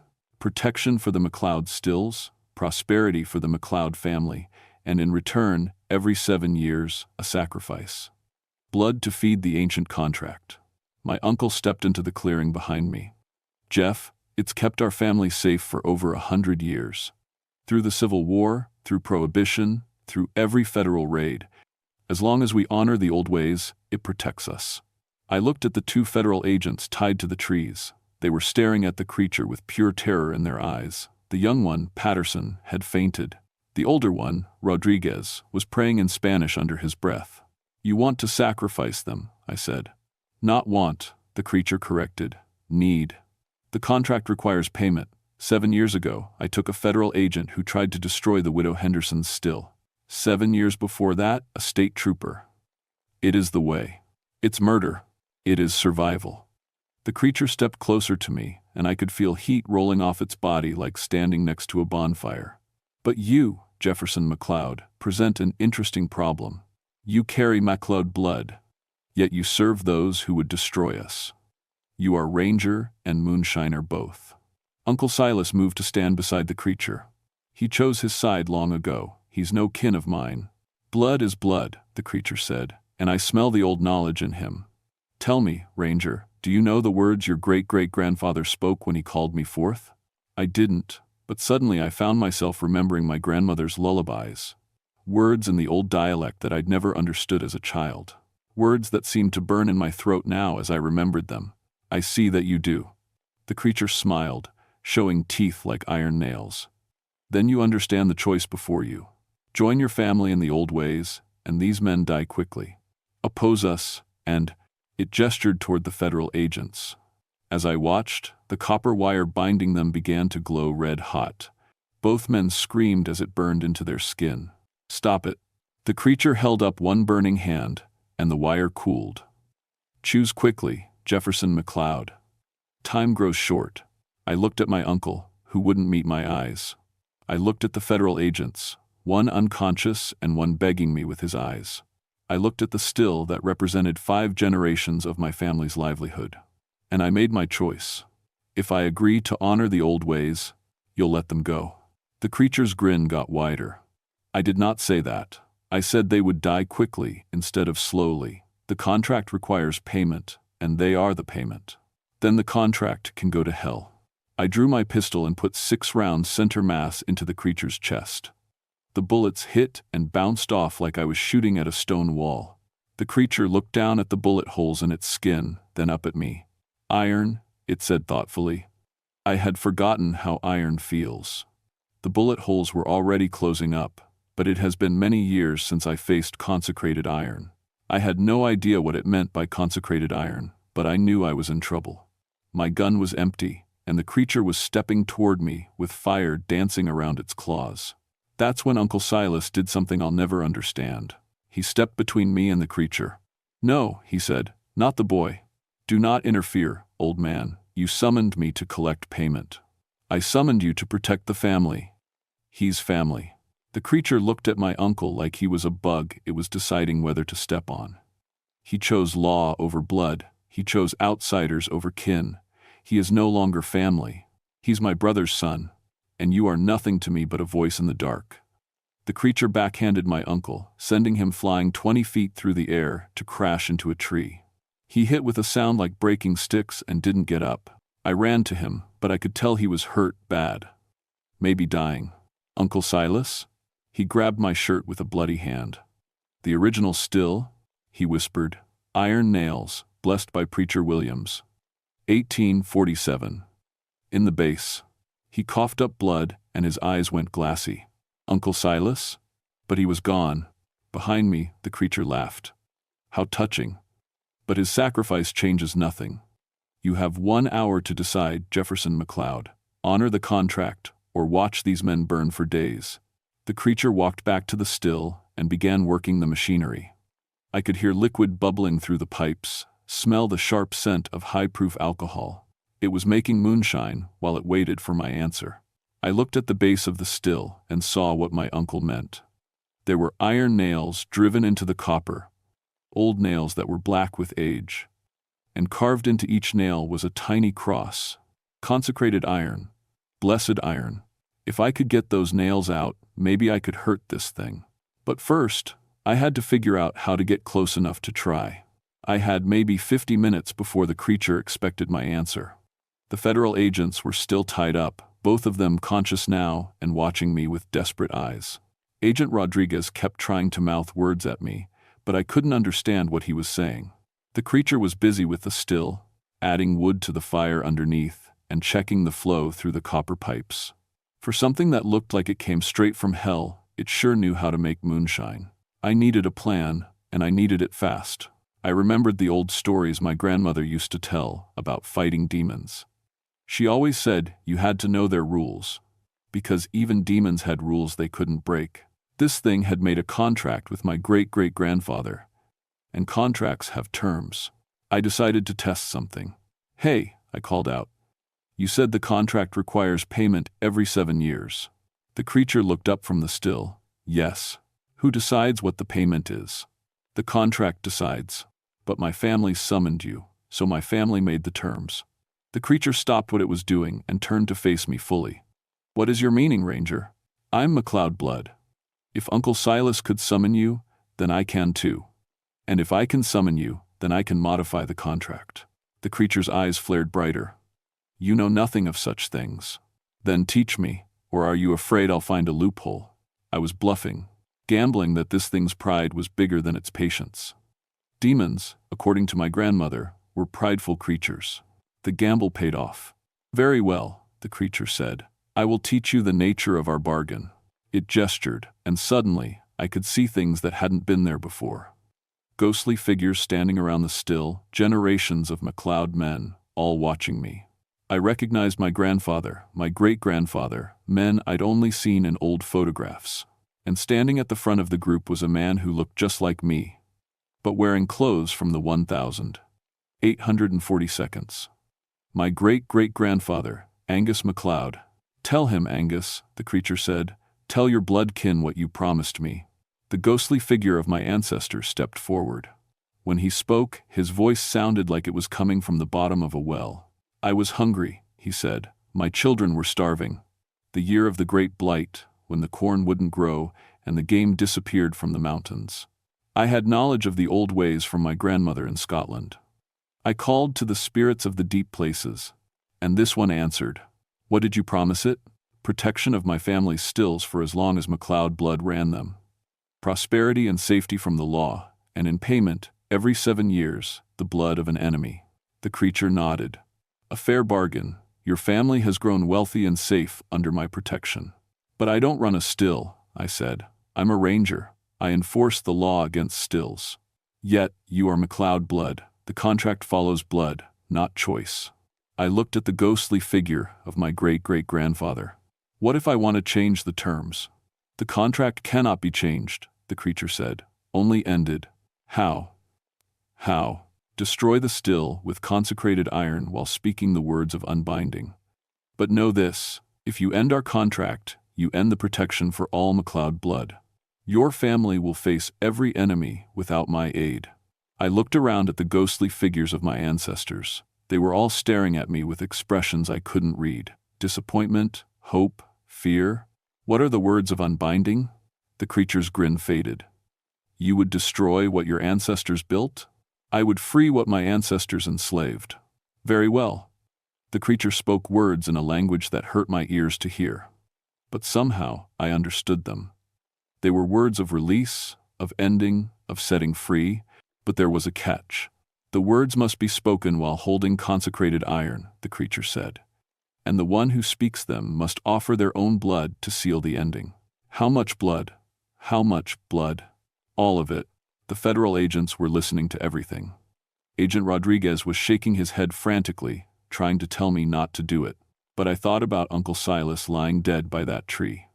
I thought about my family, bound to this thing for 127 years, unable to change or grow or move beyond the old ways. I thought about the fear in my ancestors' ghostly faces. Some things are worth dying for. I'll do it, I said. The creature laughed. You would die to save two men you do not know? I'd die to save my family from you.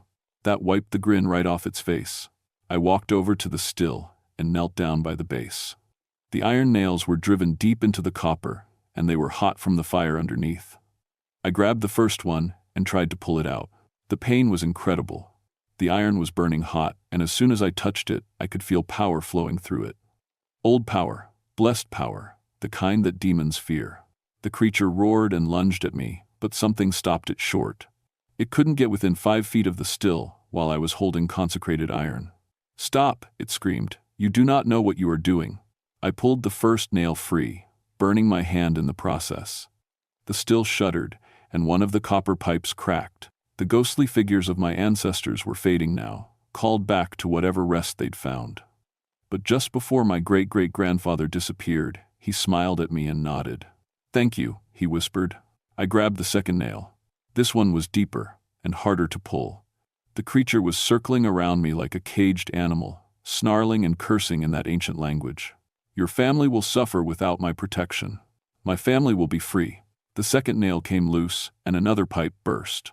Moonshine began pouring out onto the ground, and where it touched the earth, flowers began to bloom.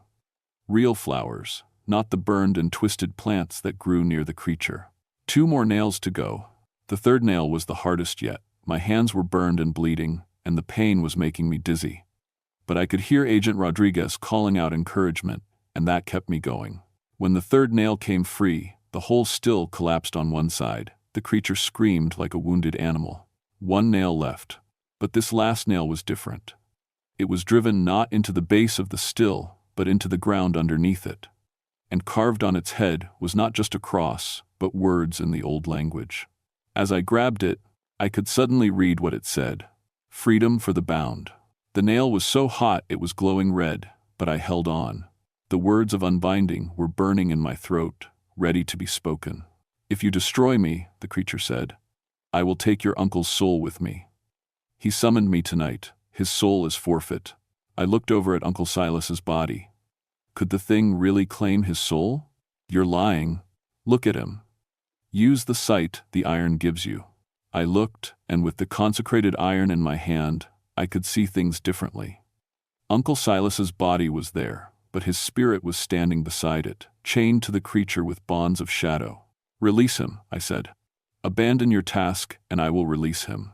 I thought about my uncle, who'd tried to protect me at the end. I thought about the federal agents, who'd die if I stopped now. I thought about my family, bound to this creature for another 7 years, and 7 years after that, forever. I'm sorry, Uncle Silas, I whispered, and I pulled the last nail free. The words of unbinding poured out of me like water from a broken dam. The still collapsed completely, spilling 127 years' worth of accumulated moonshine onto the ground. The creature screamed once, long and loud, and then it was gone. So was Uncle Silas's spirit. So was I. The last thing I remember was falling forward into the dirt, my hands burned beyond healing, my blood soaking into the ground where the still had stood. And then everything went black. I woke up in a hospital in Knoxville 3 days later. My hands were wrapped in bandages, and my throat felt like I'd been breathing smoke for a week. But I was alive. Agent Rodriguez was sitting in a chair next to my bed. His arms were bandaged where the copper wire had burned him. But he looked like he'd recover. How's Patterson? I asked. He'll be okay. Physically, anyway. He might need some time to deal with what he saw. Do you believe it happened? Rodriguez was quiet for a long moment. Officially, we were caught in a wildfire while investigating an illegal still operation. The heat made us hallucinate. We got hurt when some equipment exploded. And unofficially, I owe you my life. And Patterson's. Whatever that thing was, you stopped it. At a cost. Rodriguez nodded. He'd seen the ghostly figures too. He knew I'd condemned my uncle's soul to save theirs. The ATF is dropping the investigation into your family's operation, he said. There's nothing left to investigate. The still was destroyed in the fire, and your uncle was killed trying to help us escape. It was a good cover story, better than the truth. What about my family? As far as we're concerned, they were never involved in any illegal activity. Your uncle was just a helpful local who died a hero. I spent 2 weeks in that hospital. When I got out, I drove back up to Hellfire Hollow. The clearing where the still had been was different now. Instead of burned, twisted plants, there were wildflowers everywhere. The creek ran clear instead of carrying the chemical taste of moonshine runoff. And the animals had come back, deer, rabbits, squirrels, all the life that had been scared away by 127 years of demonic presence. But there was no sign of my family. I drove to Uncle Silas's house and found it empty. I went to my cousin Henry's place, no one home. I checked every McLeod homestead in the county, and they were all abandoned. My family had packed up and left, all of them. They'd lost their supernatural protection, and they knew federal agents would come eventually. So they disappeared into the mountains, probably scattered to relatives in other states. I never saw any of them again. I kept working as a ranger for another 15 years. I became something of an expert on illegal still operations, helping other rangers identify and shut down moonshine operations all across Tennessee. But I never forgot what I'd learned in Hellfire Hollow. There are things in these mountains older than the law, older than the government, older than any of us. Some of them are evil, like the creature my family had bound to their still. But some of them are just different, following rules we don't understand. I learned to tell the difference. I also learned that sometimes doing the right thing costs more than you ever imagined you'd have to pay. I saved 2 federal agents and freed my family from a century-old curse. But I lost my uncle's soul. And I lost every blood relative I had left in the world. Sometimes I wonder if it was worth it. Then I remember Agent Patterson, who went home to his wife and kids after Hellfire Hollow. I remember Agent Rodriguez, who wrote me a letter every Christmas for 10 years, thanking me for giving him back his life. I remember my great-great-grandfather's smile when the old contract was finally broken. And I know I made the right choice. But late at night, when the wind is blowing through these mountains, I sometimes hear bluegrass music in the distance. And sometimes, just for a second, I think I hear my Uncle Silas's voice calling my name. I hope wherever his soul ended up, he understands why I had to let him go. I hope he forgives me, because I'm not sure I'll ever forgive myself.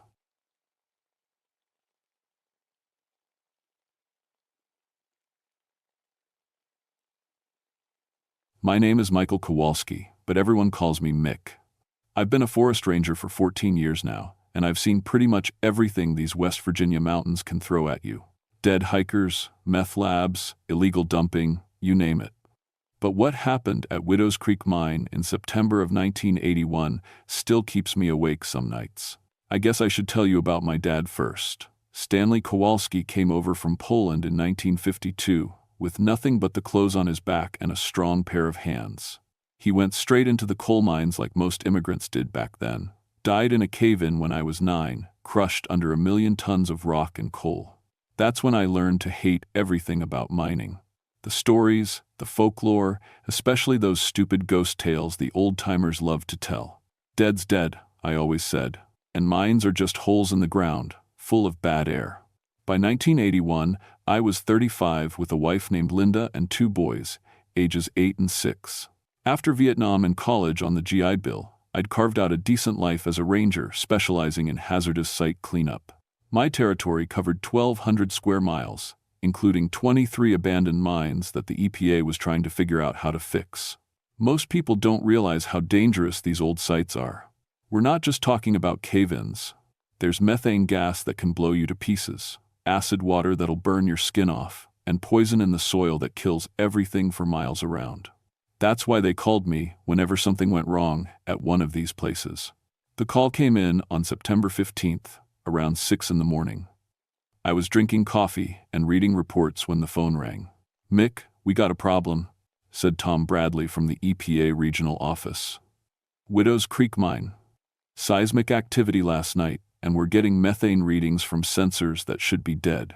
Widow's Creek was one of the worst sites in my district. The mine had operated from 1897 to 1962, when a methane explosion killed 19 men and sealed the place permanently. Since then, it had been leaking poison into the groundwater and killing everything downstream. The EPA had been studying it for cleanup since 1980. "What kind of readings?" I asked. "That's the weird part. We should be seeing dangerous gas levels, but the monitors are showing clean air. Almost like something's ventilating the mine from inside." "Impossible. Those tunnels have been sealed for 20 years. That's not all. Dr. Elizabeth Warren, the geologist we sent up there 3 days ago, hasn't checked in. Her satellite phone isn't working, and we can't raise her on radio." I knew the area well. Widow's Creek sat about 8 miles up a mountain road that had been falling apart since the mine closed. No cell service, radio blocked by iron ore deposits, and the nearest town was Thurmond, which had exactly 3 residents left. "I'll head up there this morning," I said. "Probably just equipment failure and bad weather." "Maybe, but Mick, be careful up there. The locals have been calling our office with strange reports. Lights in the mine at night, sounds of machinery running. Could be squatters or drug labs, but what? Some of them swear they can hear the mine whistle blowing at shift change time, 7 a.m. and 7 p.m. every day." I almost laughed. The mine whistle had been destroyed in 1963. But I'd learned not to dismiss everything locals reported. Sometimes they noticed things that outsiders missed. "I'll check it out," I said. After hanging up, I gathered my gear. Gas detector, emergency air supply, flashlights, rope, first aid kit, and my radio, though it probably wouldn't work up there. I also grabbed the structural engineering reports from the 1962 disaster. If Dr. Warren had gotten herself into trouble, I'd need to know the mine layout. The drive up took 2 hours on roads that were more like creek beds. My truck bounced and slid through mud that hadn't dried since the rain started 5 days ago. The higher I climbed, the more dead everything looked. Acid runoff from the mine had turned the creek orange and killed every tree for miles around. When I finally reached the mine site, the first thing that hit me was how quiet it was. No birds, no insects, no wind, just dead silence under a gray sky that looked like it was pressing down on the mountain. Dr. Warren's camp was set up about 50 yards from the main entrance, a concrete barrier that had been built to seal the mine in 1962. Her equipment was still there, sophisticated geological gear worth more than I made in a year. But her sleeping bag looked like it hadn't been slept in, and her notebook was sitting open on a folding table. I flipped through the pages. Her handwriting started neat and scientific, then got messier as the entries went on. Asterisk. Day 1. Initial gas readings normal. Structural damage less than expected. Asterisk. Asterisk. Day 2. Equipment malfunction. Getting clean air readings in areas that should be toxic. Electromagnetic interference with instruments. Asterisk. Asterisk. Day 3. Can hear sounds from inside the sealed mine. Rhythmic hammering, like maintenance work. Probably settling or groundwater, but very regular. Asterisk. The final entry, written in shaky letters, made my skin crawl. Asterisk. They're still working. I can hear the shifts changing. Asterisk.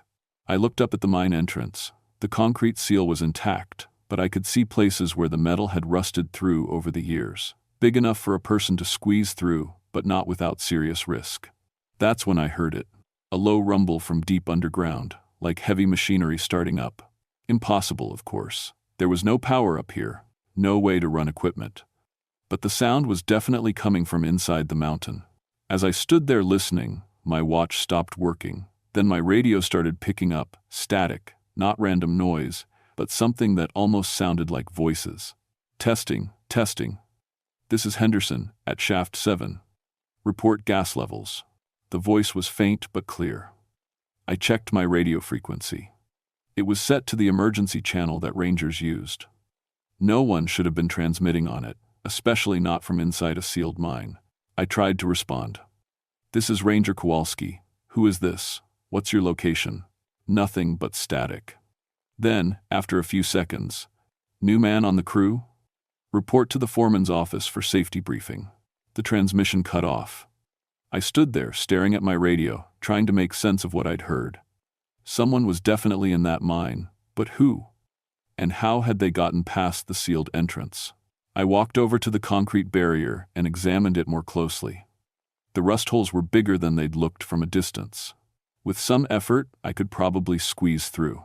But everything in my training told me not to enter a sealed mine alone, especially one with a history of gas explosions. Still, if Dr. Warren was trapped in there, I was reaching for my gas detector when I noticed something that made me freeze. There, in the mud near the entrance, were footprints. Several sets, all wearing heavy work boots. They led from the mine entrance toward the equipment shed, then back again. Fresh footprints, made sometime in the last day or two. But here's what really bothered me.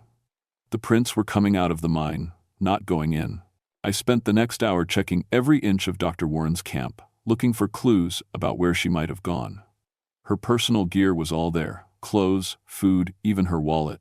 Nobody leaves for a hike without taking their water bottle, but hers was sitting full on the camp table. The footprints were the strangest part. I counted at least 6 different sets of boots, all heavy work style. They came out of the mine entrance and wandered around the campsite, then went back in. Like a group of workers had finished a shift and stopped to look around before heading back underground. But that was impossible. The mine had been sealed since 1962. I checked my gas detector near the entrance. Clean air, which made no sense.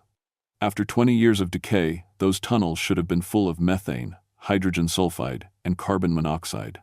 Instead, my instruments were reading better air quality than outside. The sounds from underground had stopped, but my radio kept picking up strange transmissions.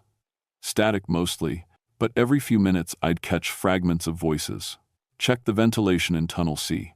Fresh timber needed at Shaft 6. Henderson wants everyone topside for safety meeting. I tried responding again, but got no answer. The voices seemed to be talking to each other, not to me. At noon, I heard the mine whistle. It was faint, but unmistakable. 3 long blasts that echoed off the mountain walls, the same signal that had called miners to lunch for 60 years. I felt the hair on my arms stand up, because I knew that whistle had been destroyed 20 years ago. That's when I decided to go in. I put on my hard hat, clipped the gas detector to my belt, and grabbed my brightest flashlight. The gap in the concrete seal was tight, but I managed to squeeze through into absolute darkness. The smell hit me first. Not the poisonous gases I expected, but something else. Machine oil, coal dust, and cigarette smoke. Like people had been working in there recently.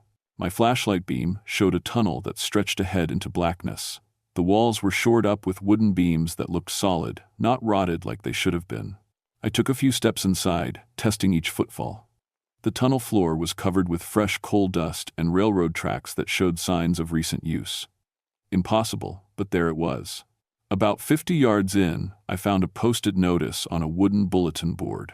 Safety reminder: all shifts. Check gas levels every 30 minutes. Report structural problems immediately. No smoking in tunnel areas. Bill Henderson, mine foreman. The paper looked new, not yellowed or aged like it should have been after 20 years. And there was a date at the bottom, the 15th of September, 1962. 19 years to the day before I was standing there reading it. My hands started shaking as I continued deeper into the mine. The tunnel branched off in several directions, following the coal seams.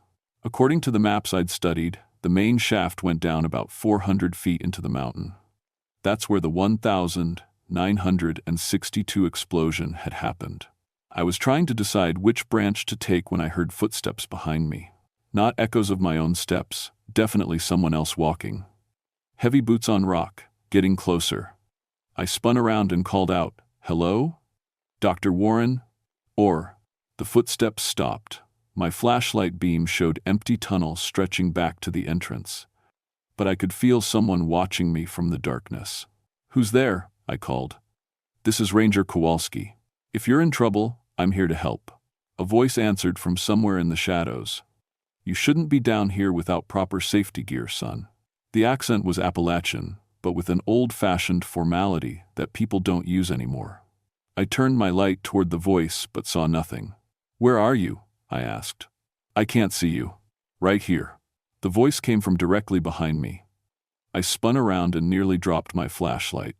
Standing about 10 feet away was a man in work clothes. Denim overalls, flannel shirt, hard hat with a carbide lamp. He was covered in coal dust and holding a lunch pail, like he'd just finished his shift. But I could see the tunnel wall through his chest. "Jesus," I whispered. "Name's Bill Henderson," the figure said, tipping his hard hat. "Mine foreman." "You're the new safety inspector?" I stared at him, my brain trying to process what I was seeing. The man looked solid, except for that transparent quality. And he was talking to me like everything was normal. I'm looking for Dr. Warren," I managed to say. "A woman geologist. Have you seen her?" Henderson frowned. "Warren? Don't have anyone by that name on the crew." "You sure you got the right mine? She's been missing for 3 days. 3 days? Son, I just saw the whole crew this morning at shift change. Nobody's missing." That's when I noticed other figures moving in the tunnels behind him. Men in work clothes, carrying tools and lunch pails. They walked past us like I wasn't there, heading deeper into the mine. I counted 7, 8, 10 of them. All translucent, all looking like they belonged in 1962. "What year do you think this is?" I asked Henderson. He gave me a strange look. "September 1962, of course. What kind of question is that?" My throat felt dry. "Mr. Henderson, I need to tell you something. There was an explosion in this mine. On September 15th, 1962. 19 men died, including you." Henderson laughed. "That's nonsense, son. I'm standing right here talking to you. Do I look dead?"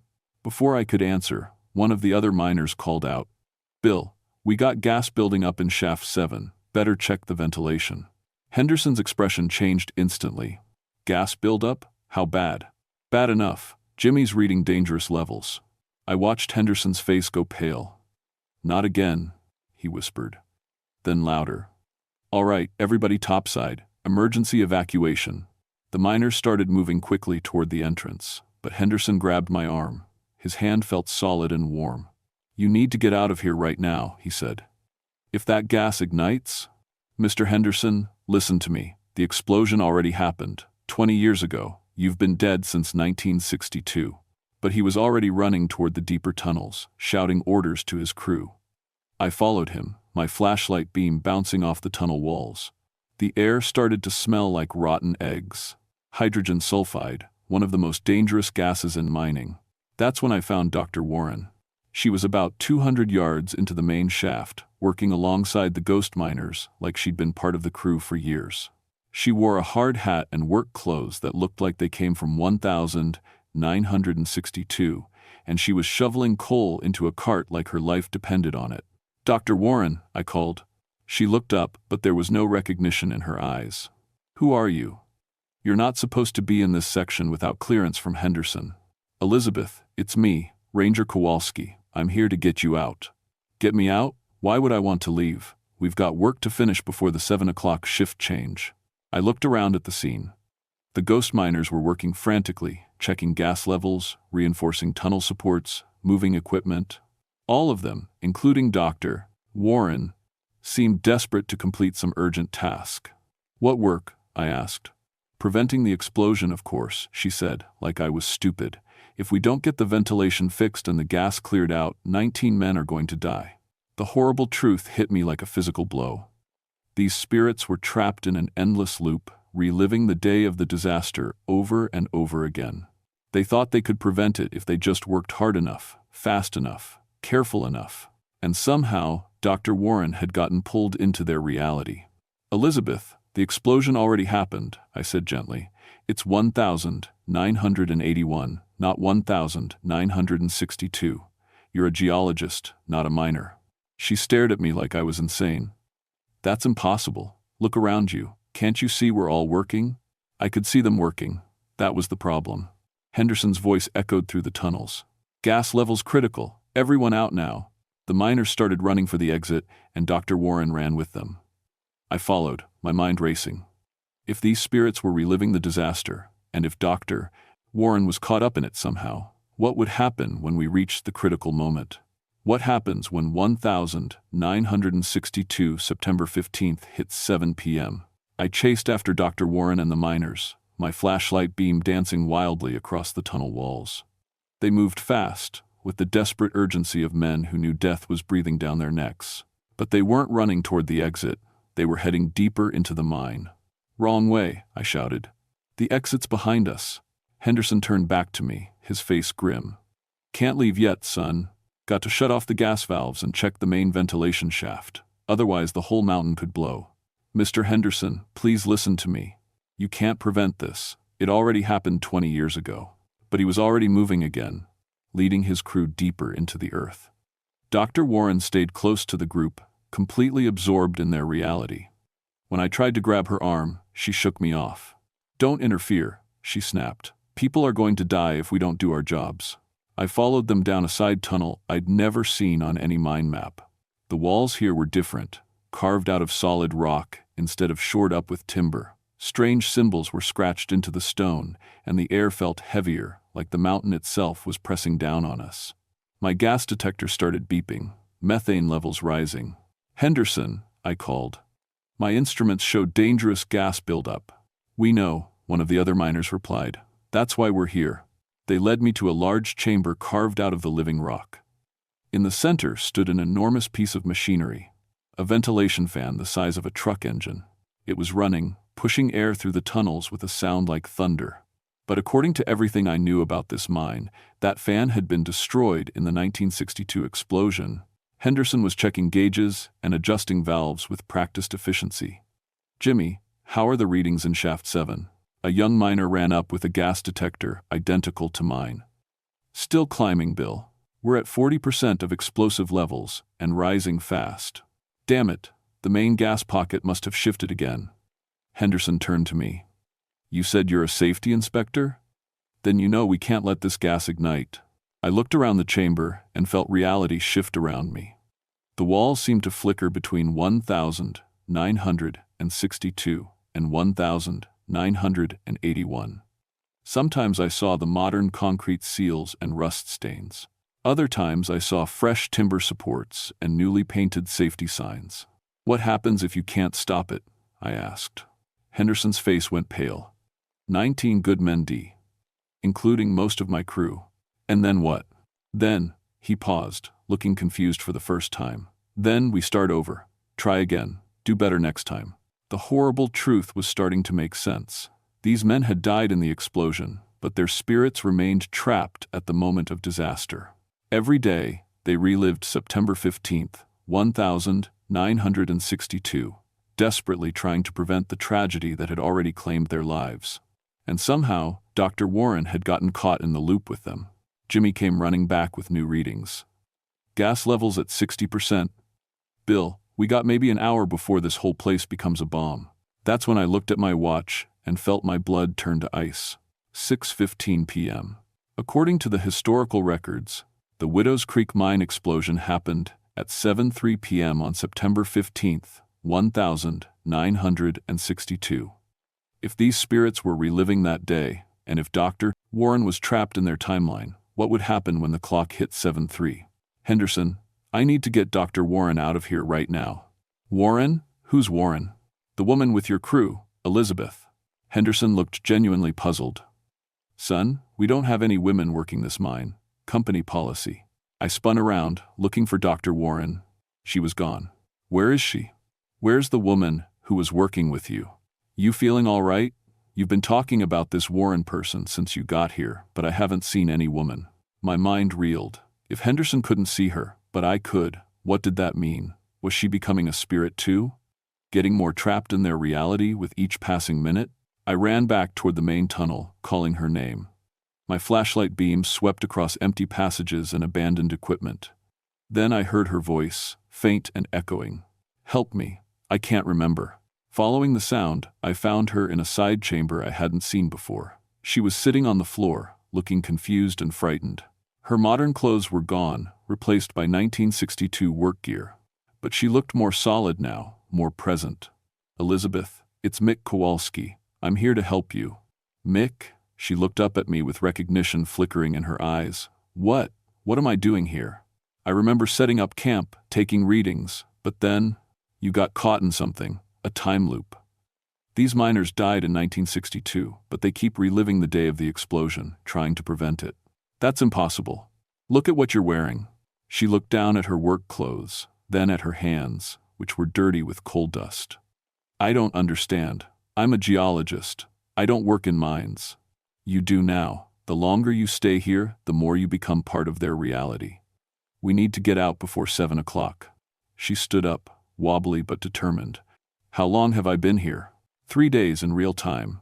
But here, you've been living the same day over and over again. We started moving toward the exit, but the tunnels had changed. Passages that had been there before were now blocked with coal falls. New tunnels had opened up that weren't on any map. The mine was shifting around us, rearranging itself to match the spirit's memory of how it should be. This way, Dr. Warren said, leading me down a tunnel I was sure hadn't existed 5 minutes earlier. How do you know where to go? I remember working these tunnels. For months, it feels like. But that's impossible, because I only arrived 3 days ago. My watch read 6:45 p.m., 18 minutes until the explosion. We moved as fast as we dared through tunnels that kept changing around us. Sometimes we passed the ghost miners, still working frantically to prevent the disaster. They nodded to Dr. Warren like she was part of the crew, but they looked right through me. They're getting more solid, Dr. Warren whispered. When I first saw them, they were just shadows. But now, she was right. The spirits were becoming more physical, more present, as we approached the moment of their death. And Dr. Warren was changing too, becoming more like them with each minute that passed. We reached a junction where 3 tunnels met. All of them looked familiar, but I couldn't tell which way led to the exit.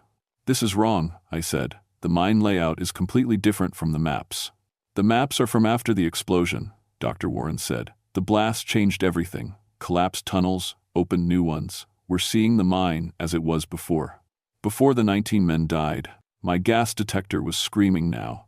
Methane levels at 80% of explosive concentration. Any spark, any source of heat, and the whole place would become an inferno. Which way out? I asked. Dr. Warren pointed to the left tunnel.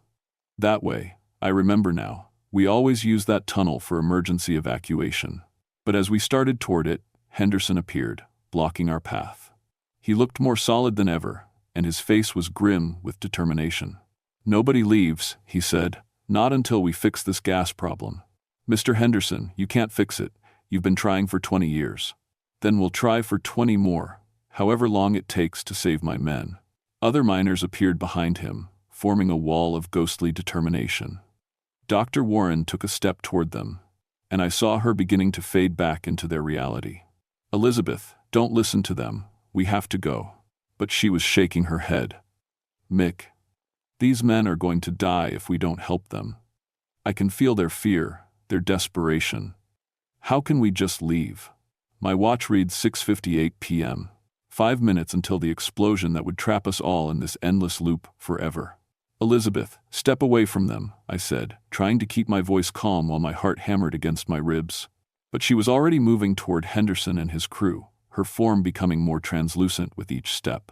In 4 minutes, the explosion would happen, and she would die along with the rest of them. Then she'd be trapped forever, reliving this day over and over, desperately trying to save men who were already dead. I have to help, she said. I know how to fix the ventilation system. Modern engineering techniques they never tried. Henderson smiled at her with genuine warmth. That's my girl. Always thinking, always trying to save the day. My girl. Like she'd been part of his crew for years, instead of days. 7 p.m. Elizabeth, listen to me, I said desperately. What's your daughter's name? She paused, confusion flickering across her face. Your daughter, you mentioned her when you called the EPA last week. What's her name? I don't have a daughter. I work in the mines with Bill and the crew. No, you don't. You're Dr. Elizabeth Warren. You have a PhD in geology from Penn State. You live in Pittsburgh with your husband and your 8-year-old daughter. Think. For a moment, uncertainty crept into her eyes. Sarah, she whispered. My daughter's name is Sarah. That's right, and she's waiting for you to come home. Henderson stepped between us. Enough talk. We got work to do. He looked directly at me for the first time, and his eyes were black as coal. "You can join us permanent or you can leave. But the woman stays. She's part of my crew now." 7:01 p.m. I could hear the gas hissing through the tunnels like a living thing. My detector was maxed out. One spark and the whole mountain would explode. But I finally understood what was really happening here. These spirits weren't just trapped in a time loop. They were feeding off the living, pulling people into their reality to give them the strength to maintain their existence. Dr. Warren wasn't the first. Over the years, hikers and researchers had disappeared near this mine. The locals knew to stay away, but outsiders didn't understand the danger. "Mr. Henderson," I said, "I know who you are. William Henderson, age 43, mine foreman for 15 years, died September 15, 1962, trying to evacuate your crew."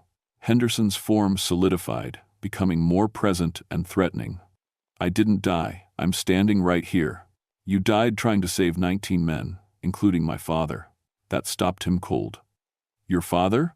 7:02 p.m. "Stanley Kowalski. He was working shaft 7 when the gas exploded. You died trying to get him out." Henderson's eyes widened with recognition. "Stanley? Polish fellow? Worked the deep tunnels?"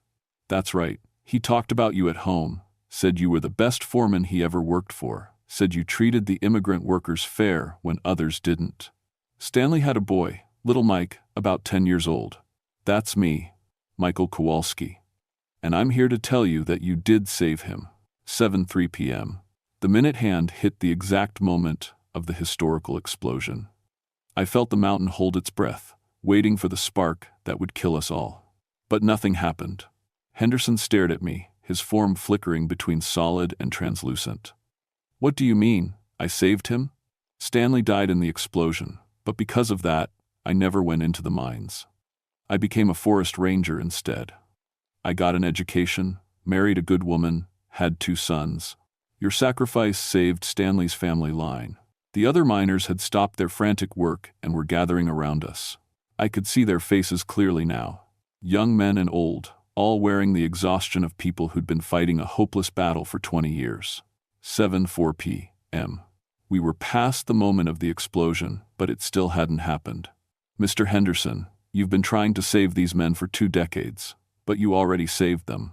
Their families, their children, their children's children, they all lived because word of this disaster made mining safer. You didn't die for nothing." Dr. Warren was becoming solid again, her modern clothes returning. She looked around in confusion, like she was waking up from a long dream. "The explosion," Henderson said slowly, "it should have happened by now. It did happen, 20 years ago, and 19 good men died, including you. But their deaths meant something. Safety regulations changed. Other mines became safer. Families like mine survived because of what you learned here." I reached into my pocket and pulled out something I'd carried for 20 years, my father's mining helmet. The one they'd pulled from the rubble after the cave-in that killed him. "This is all I have left of Stanley Kowalski. He died in a different mine, but he died the same way you did, trying to protect his crew.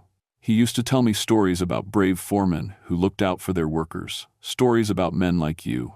Henderson reached out and touched the helmet. His hand passed through it like smoke. "I can't save them," he said, and his voice was full of 20 years of accumulated grief. "I've tried and tried, but I can't change what happened. You don't need to save them, you need to let them rest." One by one, the other miners stepped forward. I could see the exhaustion in their faces, the bone-deep weariness of men who'd been fighting a hopeless battle for 2 decades. "Bill," said the young miner named Jimmy, "I'm tired." "We're all tired," said another. "Maybe it's time to stop." Dr. Warren took my hand, her grip solid and warm and completely human. "I remember now," she said. "I remember my daughter, my real life." "How did you know to break the spell?" "My father used to tell me about mining traditions," I said. "How the crews looked out for each other, how the foreman's job was to get everyone home safe. These men needed to know their sacrifice mattered. They needed permission to rest." Henderson looked at his crew, then back at me. "You'll tell people what happened here? About my boys?" "I'll tell them. And I'll make sure this mine stays sealed. No one else will get trapped down here." For the first time in 20 years, Bill Henderson smiled. "All right then." Crew dismissed. Shifts over. The miners began to fade, one by one, finally heading home after the longest shift in history. Henderson was the last to go. "Take care of yourself, Stanley's boy, and tell your sons about the men who worked these mountains." Then he was gone, and Dr. Warren and I were alone in a tunnel that was suddenly empty and quiet. We found the real exit easily once the spirits released their hold on the mine. The tunnels returned to their actual layout, collapsed, flooded, and dangerous, as they should have been after 20 years of decay. My gas detector started reading normal methane levels for an abandoned mine, high enough to be lethal if you weren't careful, but nothing like the explosive concentrations we'd experienced in the spirit realm. Dr. Warren was weak but alert as I helped her through the gap in the concrete seal. The first thing she did when we got outside was call her daughter on the satellite phone. "Sarah? Honey, it's Mommy. Yes, I know it's late. I just wanted to hear your voice." While she talked to her family, I looked back at the mine entrance. It looked different somehow. Smaller, less threatening. Just a hole in the ground with a concrete barrier, like it was supposed to be. The EPA arrived the next morning with a full hazmat team. The official report stated that seismic activity had caused unusual gas venting, which explained the electromagnetic interference and equipment malfunctions. Dr. Warren was treated for mild gas exposure and exhaustion. She corroborated the official story, never mentioning the spirits or the time loop. But she pulled me aside before she left. "What really happened down there?" she said quietly. "That was real, wasn't it? What do you remember?" "Everything. Working the mine for months, even though it was only 3 days. Feeling like I belonged to that crew, like I'd always been there, and then you helped me remember who I really was. The important thing is that you're going home to your daughter." She nodded, then asked, "What about you? How did you know what to say to break the spell?" I thought about it for a moment. My father died in the mines when I was 9. I spent my whole life hating everything about mining, the work, the culture, the stories. But down there, I realized that hatred was just fear of ending up like him. And now I understand that mining wasn't what killed my father. It was dangerous conditions and companies that put profits over safety. The men who worked these mountains weren't the problem. They were trying to take care of their families the only way they knew how. After the EPA team finished their work, they installed new barriers and warning signs. But I knew the real danger was over. Without the spirits maintaining their supernatural pressure, the mine would decay naturally. In a few more years, it would be completely collapsed and safe. I kept my promise to Henderson. I researched the 19 men who died in the 1962 explosion and learned their stories. They were immigrants and locals, young men and experienced miners, all trying to make an honest living in dangerous work. I made sure their names were added to the memorial at the county courthouse. The mine whistle never blew again. But sometimes, when I drive past Widow's Creek on my patrol routes, I think I can hear something else. Laughter. Maybe. Or just the sound of men who finally got to rest after a long, hard shift. Dr. Warren sent me a Christmas card that year with a photo of her and her daughter. On the back she wrote, "Thank you for bringing me home. I've been a ranger for 30 years now, and I've learned something important. The mountains hold on to things, memories, stories, sometimes spirits. Most of the time, they're harmless. But occasionally, you run into something that needs help letting go. I still work the abandoned mine sites, making sure they're safe for the living. And I've never forgotten what Henderson told me about taking care of the crew. Whether they're living or dead, everybody deserves to go home at the end of the shift." These days, when I tuck my sons into bed, I tell them stories about the brave men who worked the deep tunnels. Not scary ghost stories, but tales of courage and brotherhood, and the kind of sacrifice that makes the world a little bit safer for the people who come after. Because sometimes, the best way to honor the dead is to remember that they were once alive, and that their lives meant something. Even in places like Widow's Creek Mine, where the coal ran out long ago but the stories remain.